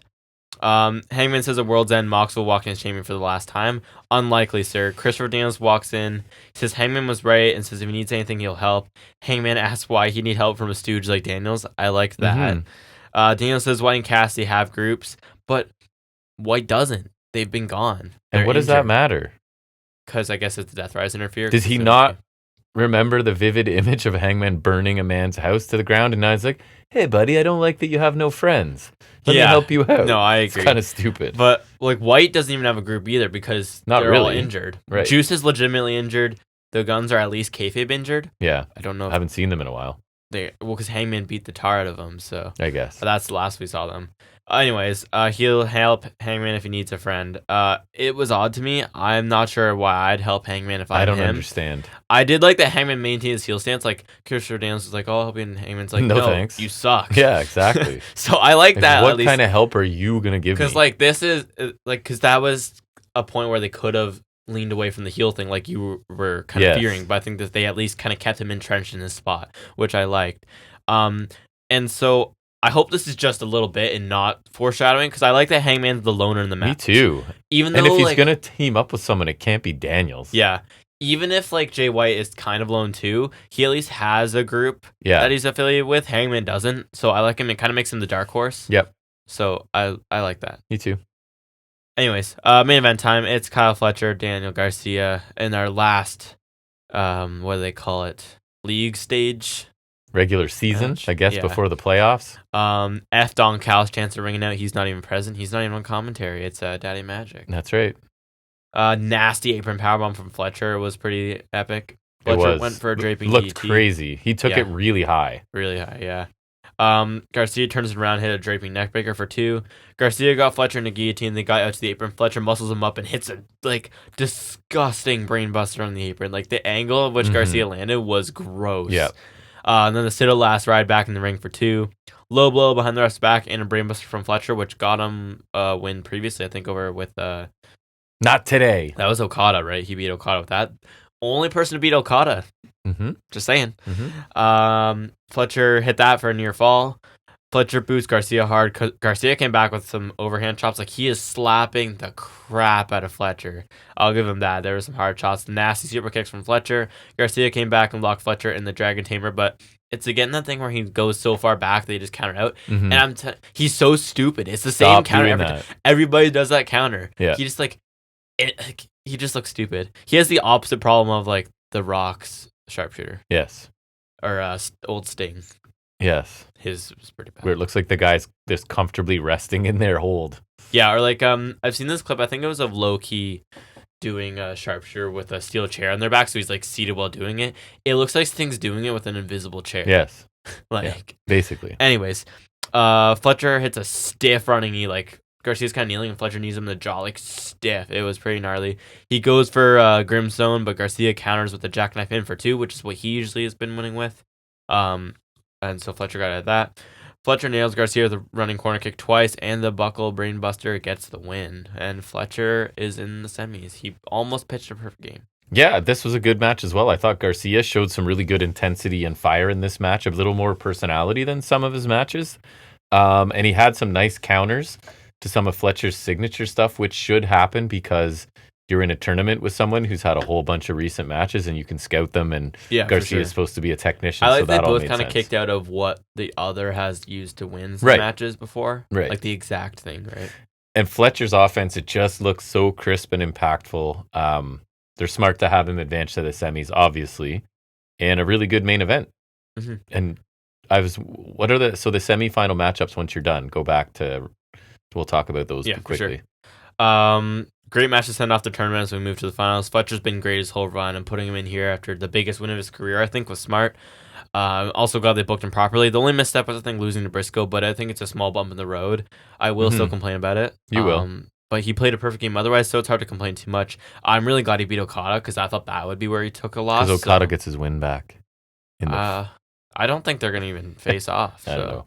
But we'll talk about that. Garcia, to his credit, had a good run too. I really enjoyed him versus Briscoe for sure. That was my favorite match of his, I think. But back to this one, I thought it was entertaining. They had a good back and forth, really hard shots where they're just smacking the crap out of each other. They both look good kicking out of each other's big moves, like I said, or like they're the typical match enders. The buckle brainbuster wasn't as clean as usual, but kind of made it look more dangerous. Now we move to the semifinals, and it's looking sweet. Okada versus Ricochet is an interesting one, especially as Ricochet's moving heel. But he's been more interesting, so I think the match is more interesting than it would have been otherwise. Who wins that? I can't suppose. I'm not telling you what I think yet. Okay, that's fair. We'll get there. About that. But my main focus and by far my most anticipated match on the show has to be Ospreay Fletcher again. Like I said, I think their last match was one of my favorite matches of the year, if not my favorite. I can't wait to see it again. Mm-hmm. Granted, reasonable expectations. I don't think it will be as good because they have that restriction of the time limit, right? They do. And their last one was like 25 minutes, which isn't that much longer. So That's why I'm not like too worried. But I also think the first one was built so much better because it wasn't... Obviously, they've been wrestling a tournament the whole month, so they can't really build to this. This is really just built off the back of the fact they had the match already, right? Right. So I think the first one was built so much better, which, again, like I said, helps a match for me, right? Having that great build. And even like Ospreay Pac, I think was fantastic, but that was just kind of, that's a match I want to see. Yeah, it was. So I think they're incapable of having a bad match, so I'm pumped. It's gonna be awesome. It will be fun. I'm really excited for that. And we'll see how that goes. Yep. Thoughts on the final or semi matches? I think I won't say my picks yet because we're gonna talk about it, but obviously both should be killer, and then it leads to. I'm assuming one will open the show, and then they'll have the main event will be the final. I would say I feel like the world title match would still main event, but I could be wrong. Yeah, it could. I feel like you open with both of these, though. Like, you do one as the opener, one as the one after. It gives them maximum time to rest. Right, you need maximum time. Whether the main event or the penultimate, you just need as much time as you can, right? So I think you should obviously do that. Puts 2 great matches on a pay-per-view. I'm ready. 3, because, I mean, there's really not a bad final, right? True. There's not really a bad there is not. Here. Especially now that I like Ricochet, which is crazy. Okada Ospreay, that'll be great. Okada Fletcher would be great. Ricochet Fletcher. A couple weeks Ricochet Ospreay. Turned it around for Ricochet. Yeah, absolutely. Then we end with a Moxley promo. Mox talks. That's what Mox talk. That's what I should call it every time. Yeah. Mox says he'll separate the wheat and continue to do the work that needs to be done. He says they lack spirit and heart and nobody really wants it. He says extraordinary feats require extraordinary sacrifice. I remember when they called Balor the extraordinary man who do extraordinary things, and that was so stupid. Redundant. That was dumb. Isn't that what would make him extraordinary? Is the fact that he does extraordinary things? So isn't it a redundant? I think it's the redundancy is the point, but like it's so stupid. It's so wordy. And he says if they're not prepared, they will be sacrificed. He says the AEW World Title is something you are, not something to be achieved, and it is not for him to parade. It's not for him to parade trophies around and pose with his belt. He says he can do what he wants because he knows who he is and he was born to be king and he's the only king there has ever been. So I do like that he kind of offered us an explanation of why the belt is in a briefcase, right? He's like, I don't need to parade my trophies around. Yeah, I like that. So I thought that was cool. I miss the belt though. It's my favorite. I don't know if there's any new ground covered with this, but good intensity. I think there was a bit. Okay, go ahead. Because I always love his promo style. We always say that Mox is fantastic. Got no complaints there. I like the talk about sacrifice. It was a nice touch for me. It kind of adds something. And on a bit of a side note, it reminds me of Jack Perry's promos early on, which we always really liked. Yes. So that's a positive. But I think it kind of adds to Mox's motif because he's been talking about the guys who want it not really wanting it. And that's just kind of vague, right? Because like you're saying, these guys are stepping up. Isn't that them wanting it? But I think he's talking about like they want it, but they don't want to grind or sacrifice for it. They just want to be the champion and be on top. This generation just wants it handed to them. Right. Yeah. And they're not really willing to sacrifice and grind for it, which I guess is what the Death Riders are making them do. He's the boomer saying, get off my lawn, kid, basically. So I think to me it added a bit more clarity instead of it being just... Yeah. Like the general, you don't really want it. It's like you don't want to sacrifice for it. That's a bit more of a specific step. Maybe. You know what I mean? It's a little better, right? I think it adds a bit for me. So I like that. Whether or not it's true is another story, but it feels a little more pointed. So I thought this was good. It was odd to put it last, but I guess end with your champion. That's all it was, right? I think. Super strong show, especially in ring this week. 5 quality tournament matches. 2 of them I thought were pretty great. Women's match was just okay, but it kind of allowed people to catch their breath, I think. I imagine there was a lot of people heading to the washrooms and concessions in the building at that point, unfortunately. Not really much to grab onto segment or promo-wise, but I can't complain about the content of this show. Really fast watch, lots of good action. I gave it a B+ this week. I thought it was, if there was a really memorable segment, then it might have been in the A range, so I went B+. You? Yeah, I'm not sure where to go. I'm like close to going higher. Yeah, I thought you might be. Because then there's do it. a lot of good matches. I will do it actually. Do I'll it. go A- because I think we had 2 really strong matches kicking us off. I think the main event was really good too. I think, and then there's the 2 Gold League matches that were still really good, and the women's match was the only real blunder. And you like the mock stuff more than me, I so like that the mock bumps stuff it up more a than little. you. I love Switchblade. Swerve's great. So yeah, I think like obviously it's not as like it's always more interesting when we have good segments and good matches. But if you're just gonna give me a bunch of good matches on your TV, then I'm not really complaining. Yep. Very strong show this week. Mm-hmm. Okay, so now we'll venture off into the world of trivia where we'll switch it up from the norm, and Jack is going to ask me some trivia. We'll still call it the same. It's called Off the Top of His Head.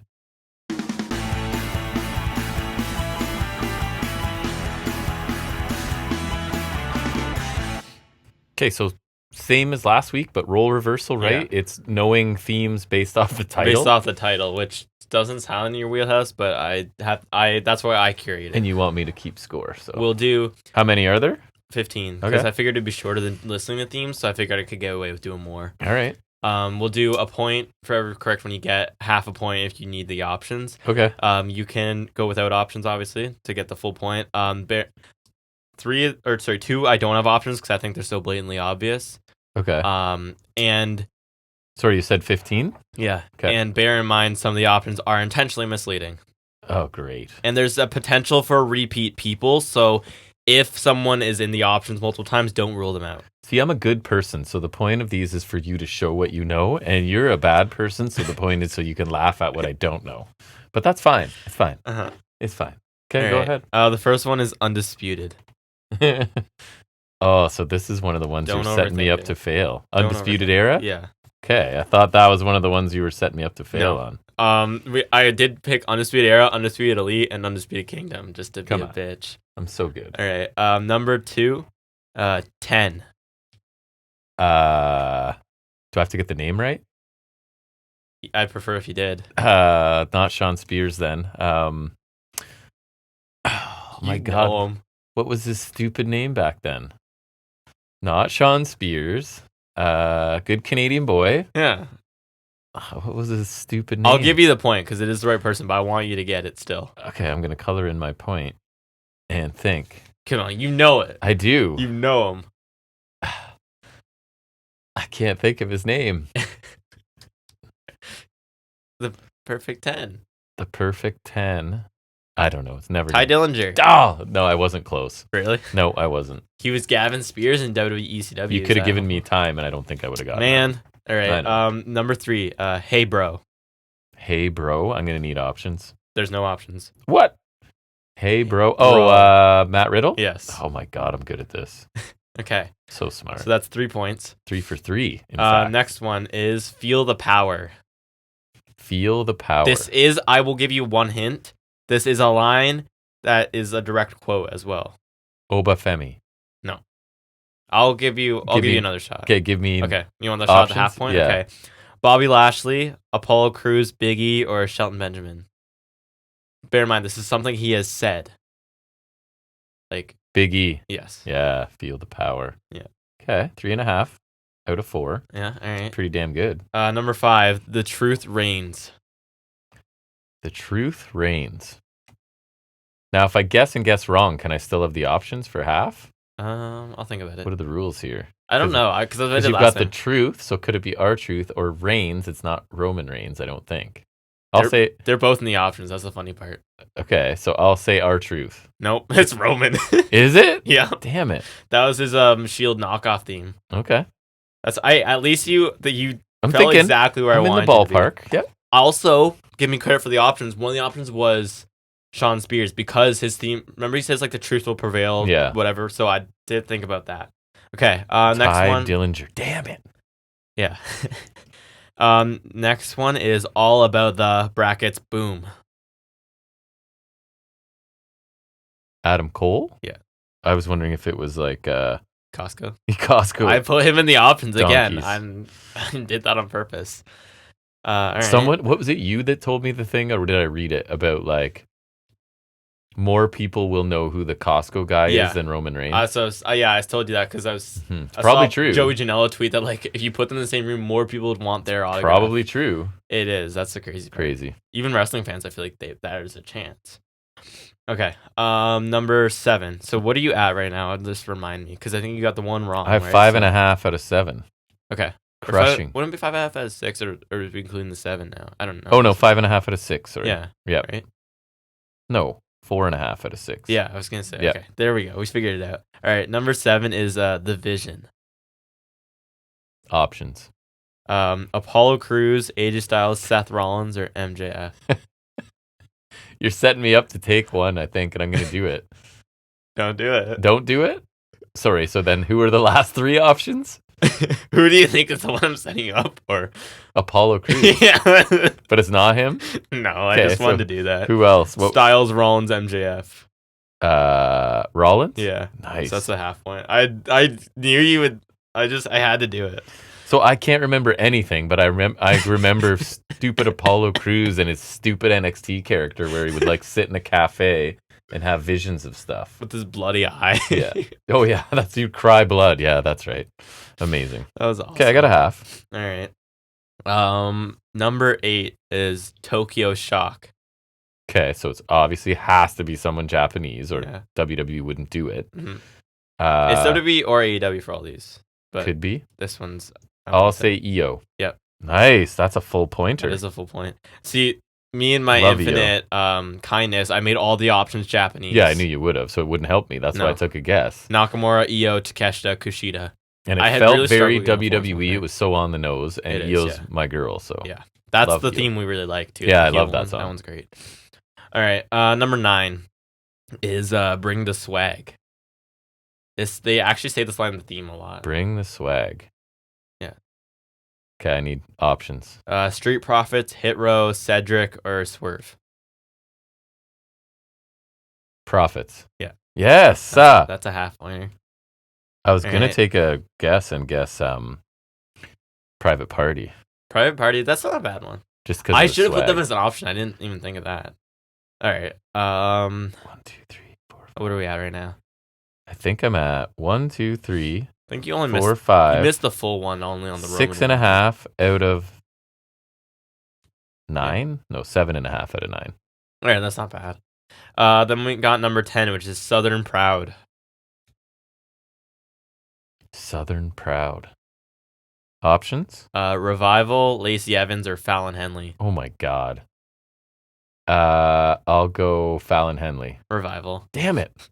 Okay, so I missed that. Yeah. So sorry, now we've got a straight 10, right? So I've got 1, 2, 3, 4, 5, 6, 6.5 out of 10.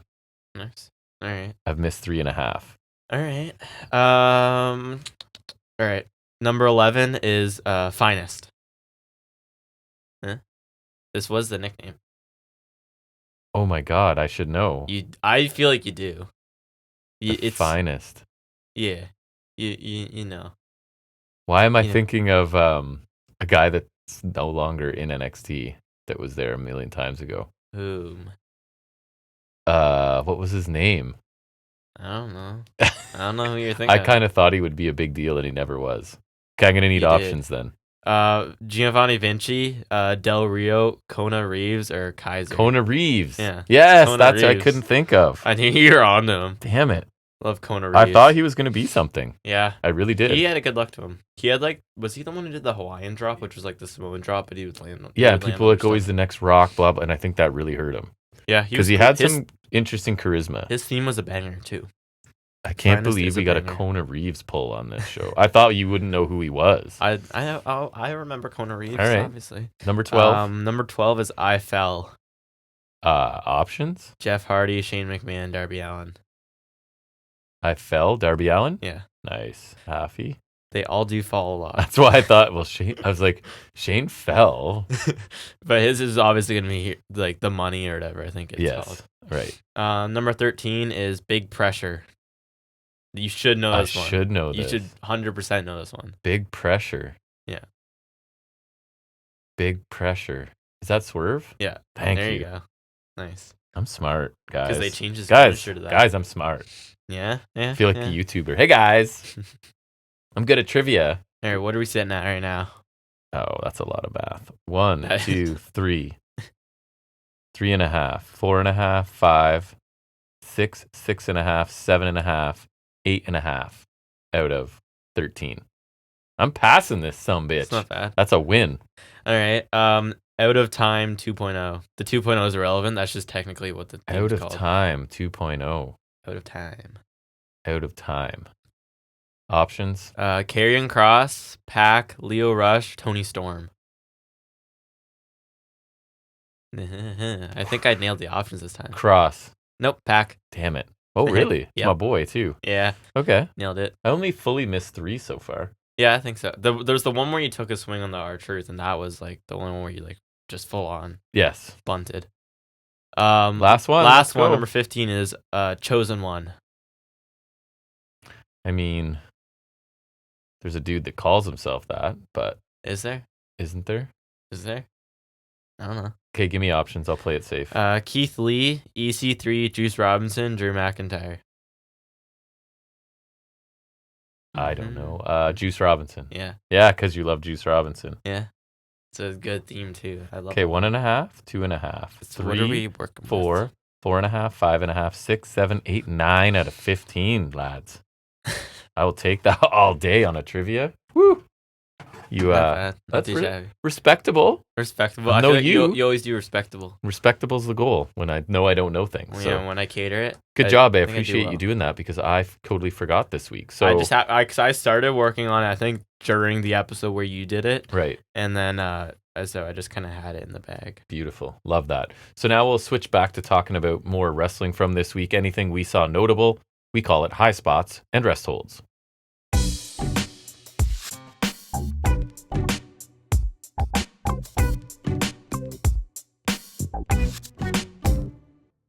As we have been the last couple of weeks, we got to start catching up on C2.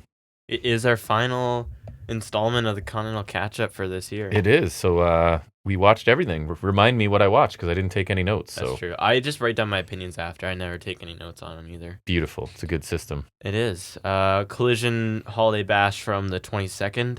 This was the Hammerstein one as well. Again, Ricochet he beat Ospreay though, surprisingly. Crazy. Much different match from their first one on, I think it was the 5-year anniversary. It was. Takeshita crashed. Yeah. Right? The Hammerstein crowd was hot, and against Ricochet, he worked heel pretty well though. He's really rounded out, I think. Working heel. And Ospreay's as stellar as ever. They work really well together. A lot of cheap tactics from Ricochet, and that helped him eke out the win, which was surprising. And it kind of made the Gold League more interesting as we headed into the end stretch, as we saw with the draw on Dynamite. So I kind of like that. It shook up the dynamics, and that was cool. And it was different from their first one because their other matches, like, it's the 2 top high flyers in the world high flying. And now it's like, it's actually a heel baby face with some stakes, you know what I mean? Right. So I really liked it as well, but I did think it was a bit different, but not in a bad way at all. For sure. Next, Garcia beat Shelton. It was solid. Benjamin just, again, I was talking about it earlier, but he looked killer again. He was in control most of the time, at least. I didn't pay as much attention to this one, though. I was annoyed Garcia won via the jackknife again. Like, he did that to Mordos, I think. He did that a couple times. Benjamin should have won this, I think, to build towards a title shot after the C2, since neither of these guys were going to win. He looked great with the gold holding it up. Yeah, exactly. That too. I'm much more interested in what he's got going on than Garcia as well. I'm kind of close to being out on Garcia. Like, I don't deny that he's talented in the ring, but that's not enough in this day and age. And they've now put gold on him, and I'm still kind of like, I wish other guys would beat him for that title, sort of thing. So the match itself was good, though. No complaints. Yeah, I think that's kind of indicative of my thoughts on him as well, is because, like we were saying, they needed to put gold on him, and that's what they did. And kudos to them, even though they waited too long. But now we know that's not really working either. So to be fair, that's because he's been in the tournament. But I guess to also not be like to be fair, to be fair on the other side, like you could have just not put him in the tournament. True. You know, so that's like it's kind of their own fault. Yep. Either way. And so I hope Benjamin beats him still. I wouldn't mind if they fast track Benjamin and him on the pay-per-view, but whatever. Briscoe, speaking of, he beat Mordos. Strong TV match, both of them put in a good performance. Mordos showcases sick stuff as usual. I feel like he's gotten more and more over with each match, and with this being his last one. Why couldn't he win this one? I was disappointed they couldn't throw him a bone to give him a win. since like neither of these guys are gonna win the whole thing anyways. Briscoe's already got 2 quality wins. Yeah, Briscoe, like, good for him for winning more than he did last year, but I don't like Mordos going winless. Me either. Mordos is awesome. The match was very good as well, and Mordos' stuff is crazy, but yeah, just disappointed he couldn't get a win. Yeah, I agreed. And then finally, Claudio beat Darby, another stellar one. Yeah. I enjoyed Claudio demolishing Darby on Dynamite just before Full Gear better. Yes. But this was still good. Claudio once again benefits from the Darby Allin effect. He swung him for an insane long time. Yeah, like that was crazy. Darby looked strong too, kicking out the 2 Ricola bombs, and Claudio had to cheat, which they didn't call Ricola bombs. Yeah. Claudio had to put him down with the brass knuckles. Obviously, I wish Darby kind of did the Sting thing, but I never tire of seeing Claudio murder him. No, the dynamic there is great, right? With one guy that his stuff looks punishing, and another guy that takes punishment better than anyone. So you knew it was going to be good for sure. Exactly. All right. Looking at Raw, I guess, It was a pre-recorded Raw. It wasn't a great Raw. A few notable things. It started with McIntyre in the ring to start the show. And the gist of it was like, they always say that WWE is like a big family, and he says that that's BS.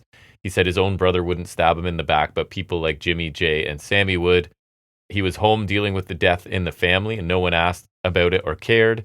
And even after the hell he went through in Hell in a Cell, only one person reached out to him. The fans turned on him for telling the truth about CM Punk, and the real villains are Roman Reigns and CM Punk. Again, they just tell this guy, go out and tell the truth, right? This is your gimmick, is you tell the truth. Being right. Roman Reigns took a vacation, came back, and people were by his side again. Not untrue either. Everybody who's ever wronged Drew McIntyre should sleep with one eye open, because Drew is coming for them. So again, he sounded great. He spoke what I believe is a lot of the truth in that. Sammy comes out then and says he's been in the business for 22 years.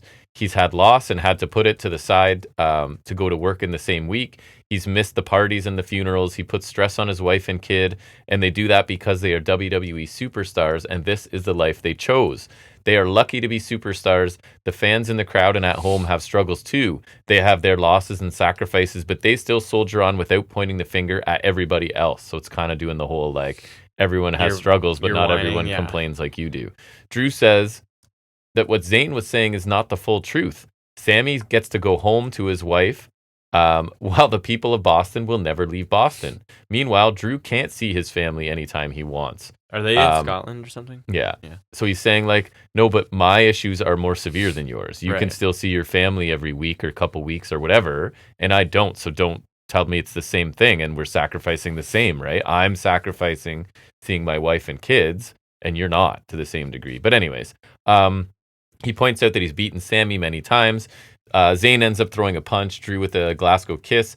Jey Uso comes out. Sammy and Jay clear the ring and stand tall. So again, I think both guys are like saying believable stuff from their point of view, right? And it's not one of them is more right though. Super antagonistic necessarily, but a good segment to start.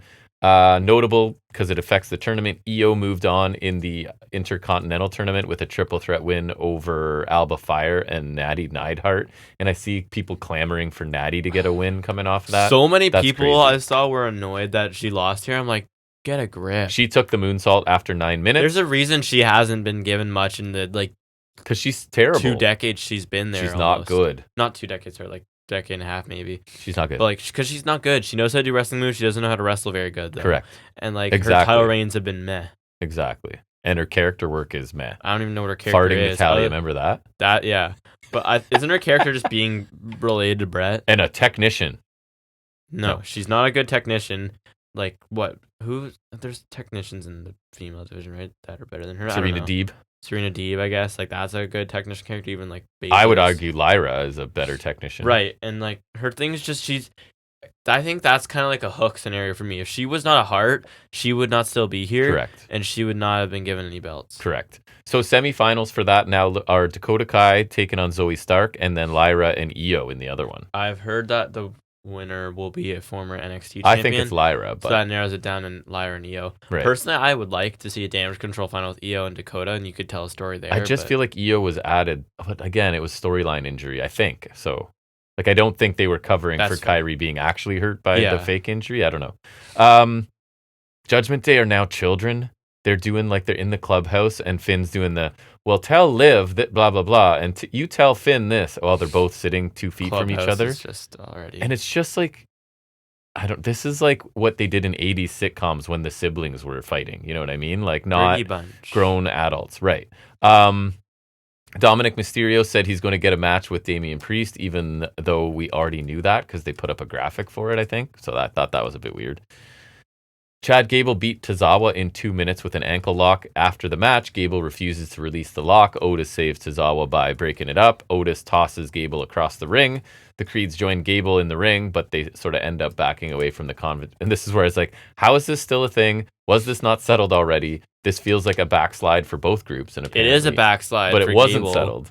But they just didn't settle it. So I would have bet money they did. You could have said to me, I'll bet you $50 that they did not wrestle. I could have made money off of that. And you could have given me odds, too. Like, I would have been fine. Anyways. So I feel like the more confident I get, though, you'd start to second-guess yourself. I would. So even Dom Mysterio, the slimiest heel of all, does not support the New Day and their treatment of Big E. So I kind of get it, right? That's kind of interesting. We've gone from the faciest baby face of Cody and Ray, and now, like, the slimiest heel of Dom are all kind of like, I wouldn't have done that sort of thing. It's a bit too far. The Judgment Day again look like idiots as Damian Priest dismantles them. So in his match with Dom, Priest was one step ahead. Obviously, he knew that JD McDonough was disguised as Santa and sort of pulled him over the barricade. Well, obviously, you knew when Santa had such a big head. And you could see it from space. And he knew Carlito was lurking under the ring as well. You can see the head from the North Pole. And then Balor attacks Priest, who wins by DQ in 3 minutes. Because Priest is the biggest genius, and he is capable of fighting a whole group by himself. That's correct. Heels attack after the match, but the War Raiders come out to support Priest. Faces clear the ring and stand tall afterwards. Dom didn't take a flatliner on the announce table at one point. The match was way too short to do anything other than establish Judgment Day. I put as a bunch of Wile E. Coyote idiots. Street trash. Right. Clunky build to a trios match, I'm guessing, right? Obviously, why are the War Raiders suddenly supporting Priest unless they're going to...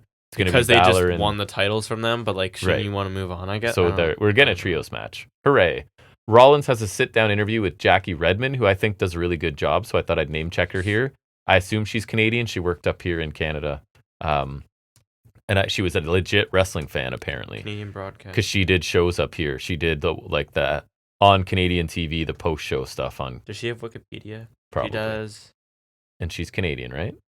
I believe so. I'll work on it. Wait, why is there nothing here? Seth says he's tried to explain how he felt many times over the years about London, Ontario, about Punk, and it's almost like he's talking into the wind.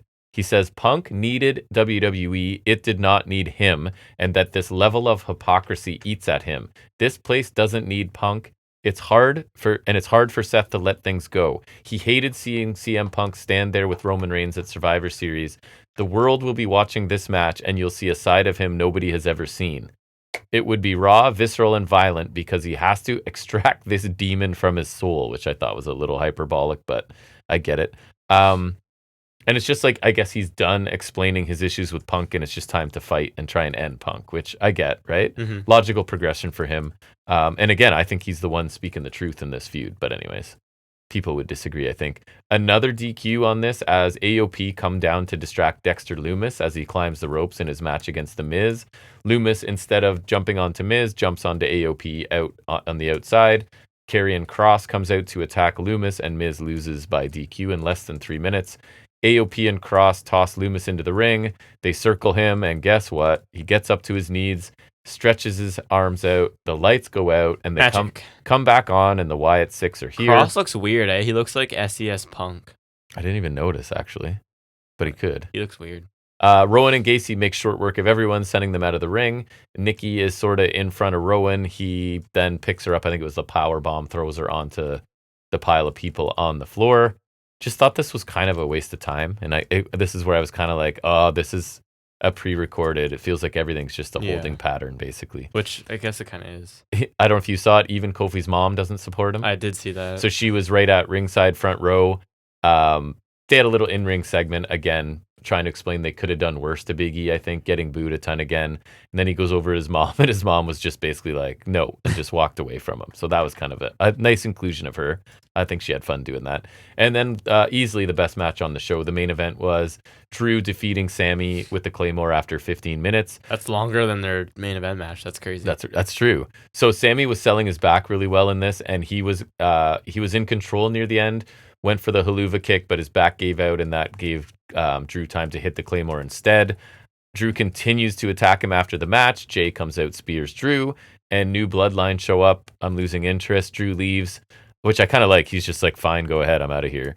The faces try to fight off the heels, but can't. Eventual Fatu running hip attack and moonsault to Sammy. Samoan spike to Sammy.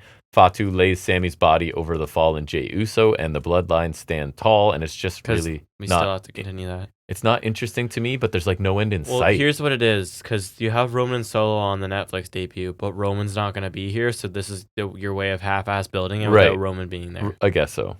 And I'm not interested even with a full-ass build, let alone a half-ass build. So NXT, we get Stephanie Vaquer and Cora Jade to open the show. Hooray. And we did get a recap of the Eddie Thorpe trick angle and the confusion at the end of last week's main event, right? The whole like who's actually winning, but it was Trick retains because it was a no contest. Anyways, Cora Jade, my notes directly, verbatim. Jade is so ungraceful and still seems awkward running the ropes a la Kelly Kelly. Like how at this point... She's been there since like, you know, when you can see people like timing their, almost counting their steps to like hit it right? Yeah. I feel like I noticed that with her.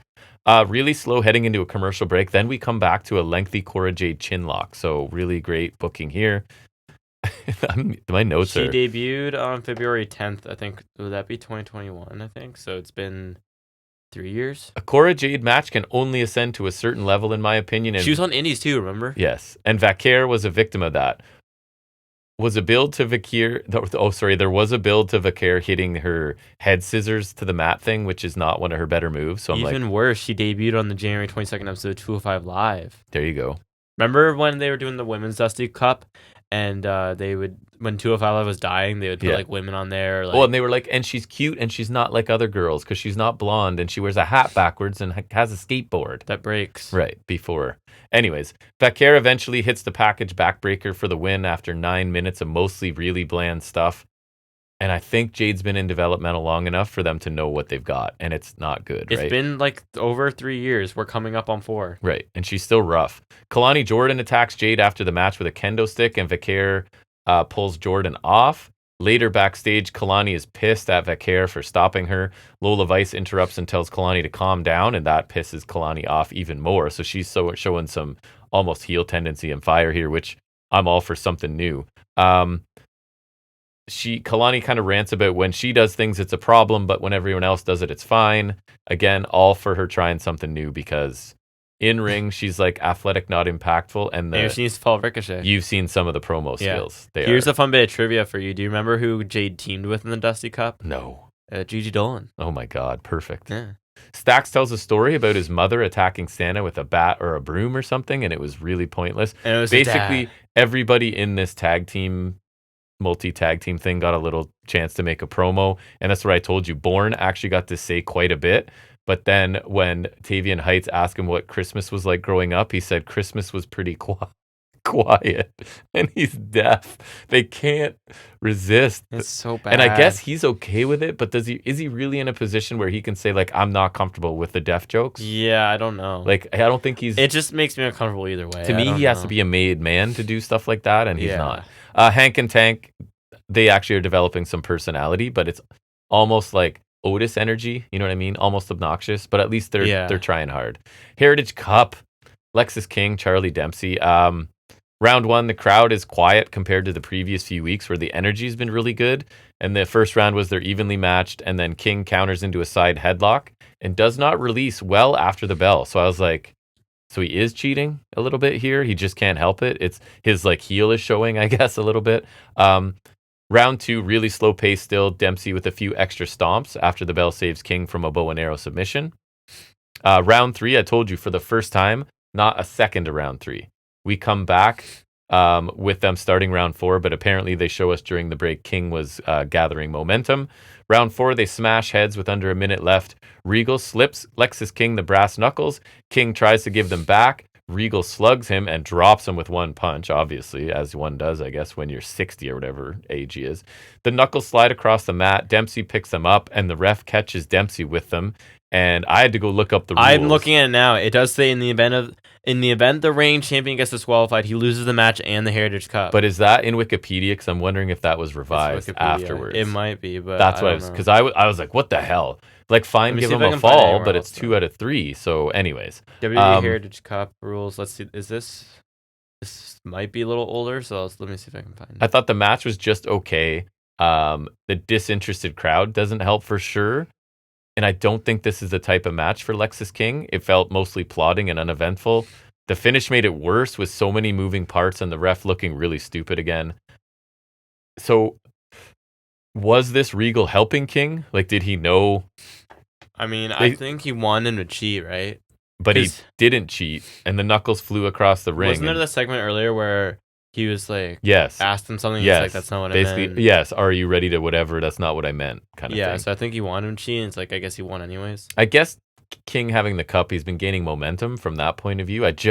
You and I think both wish this cup was being used differently. Yeah. This should be the worker cup, you know what I mean? Yeah, and that is when it was Dar. Right. Or Dempsey. That is not Lexis King.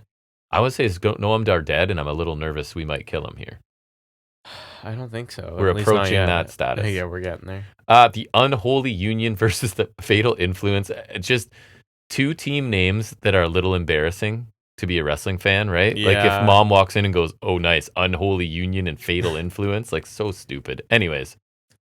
The storyline here, quote unquote, Dawn sees a lack of unity within the Fatal Influence. Okay? Great build. Okay. Chance and Carter are watching from the balcony. We're told they have been feuding with the witches. Sure, if you say so. Shotzi and her group walk up. Spears and his group are watching on a screen somewhere. Commentary don't know what to talk about. There's so many things that they don't know what to say, and then there's a really awkward throw to a commercial break. I'm looking at the Global Heritage Invitational from last year for some reason. Why is Dempsey's flag the U.S. flag? That doesn't make sense to me. Chance and Carter join the masses at ringside. The ref is distracted by arguing on the floor. Fire shoves Jane off the top. The witches hit their finisher, and it's over in 13 minutes. The witches. Action was just okay. Got a lot of time. I think Fire had a nice stretch near the end. Just lots of people coming down. More people scouting from a distance.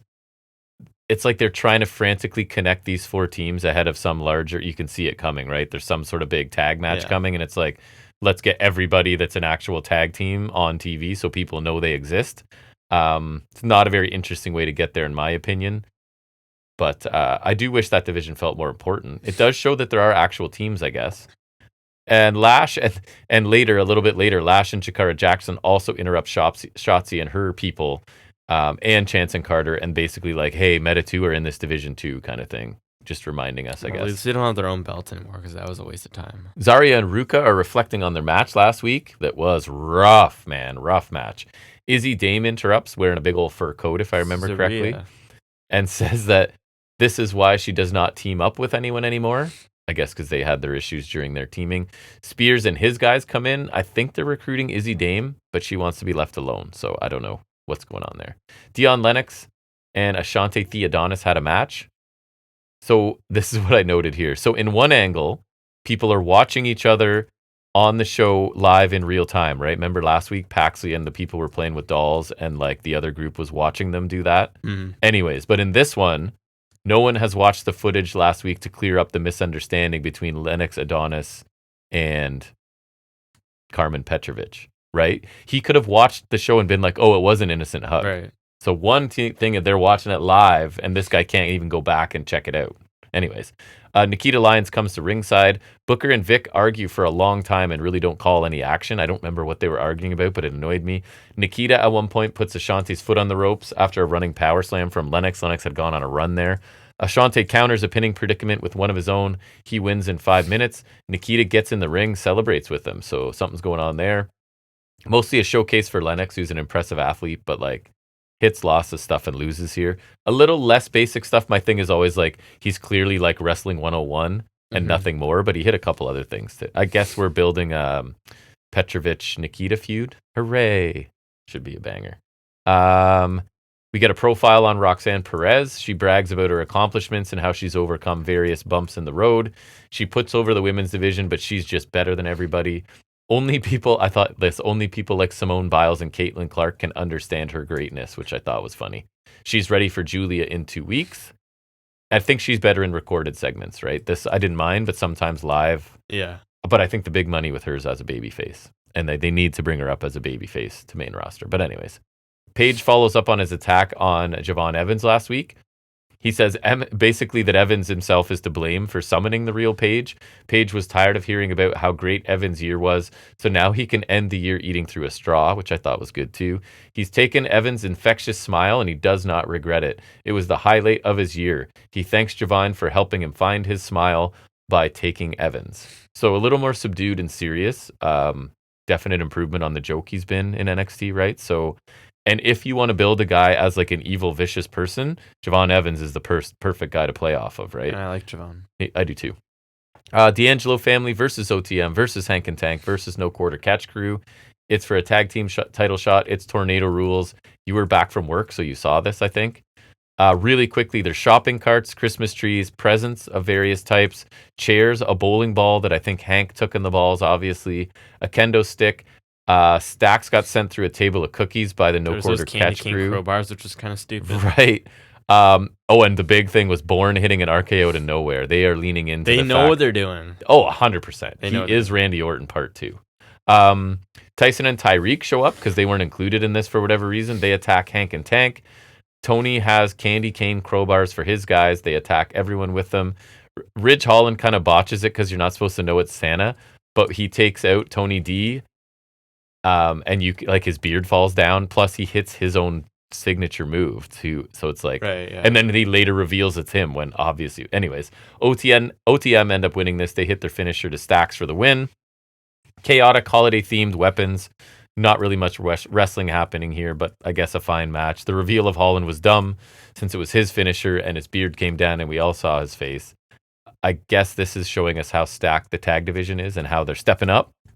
That's right. Average plunder match at the end of the day. Show ends with Trick Williams coming out for a chat, but Oba Femi thankfully cuts him off.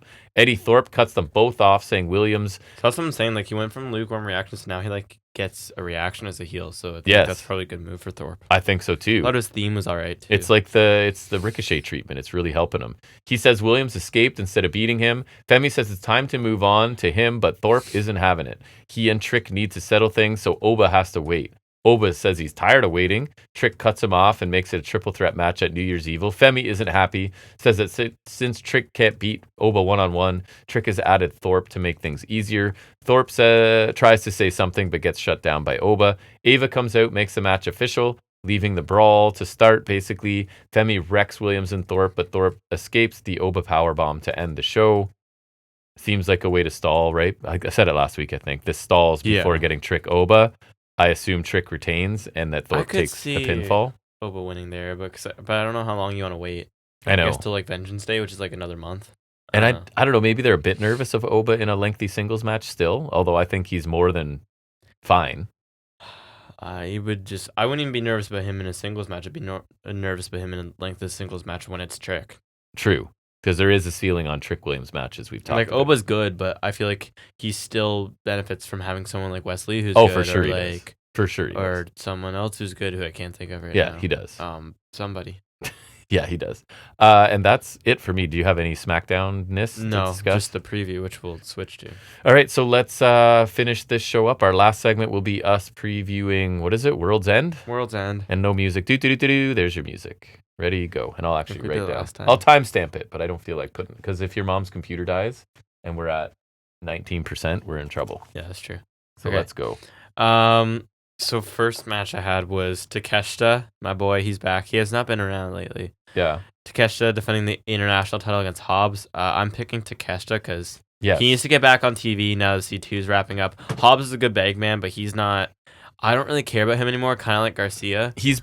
He's underdeveloped, right? Like, he's not believable as winning a title right now, and Takeshita's too soon into it, so I would also take Takeshita. Takeshita's money and also TOE. Yes. I'll probably even pick Takeshita when I think he's going to lose. I don't know. Okay. Next we get Monet versus Statlander again for the TBS title. Monet. it's Monet. There's not really a build where I can believe Statlander's winning. Exactly. Take what we just said about Hobbs and basically apply it to Statlander. She's not positioned as a champion. She's someone who is big and strong and has good matches, but doesn't get much attention. Exactly. Then we got MJF versus Adam Cole for the Dynamite Diamond Ring. MJF keeps the ring every year, and I don't expect that to change. Agreed. I anticipate Kingdom turning on Cole. I think that MJF for sure is my pick to win, and I agree with because this is his thing, and this isn't a good enough reason for it to stop being his thing. Doesn't serve Cole at all. Correct. Right. So I agree with you. Even when he was a babyface, MJF kept it. Yeah. So I think he's keeping it. Yeah. Then we get Mariah May versus Thunder Rosa in a Tijuana street fight for the women's title. This also wasn't built super strong. A little better than the other match, but I'm still not buying Rosa winning. I also feel like May has Storm on the horizon, so she can't lose yet. And personally speaking, I think Rosa sucks, and May's been killing it. The match could be really fun, right? If they it could mask Rosa's shortcomings. But it feels like the same we said about Hobbs and Statlander. The build is sort of telegraphing who I pick here, and it's May to retain. Yeah.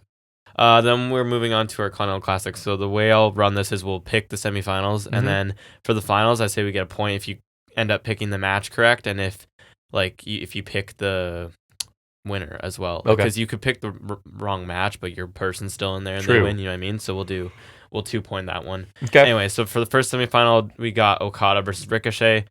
I think it's kind of interesting because they're both heel, and I think standard logic would dictate that defending champion Okada gets the win, and he advances to the finals. But I'm not feeling that. I think Ricochet's been rolling lately, and we need to continue the momentum. I'm going to say he could find a way to cheat and eke his way to the finals. I think it's a more interesting way to go. I was saying to you, I don't think this belt's done a lot for Okada, and I don't think he's done a lot for the belt. I think this is a fine way for him to go out, and he can take some time off if the Elite aren't around. So I'm going to go out on a limb and take Ricochet.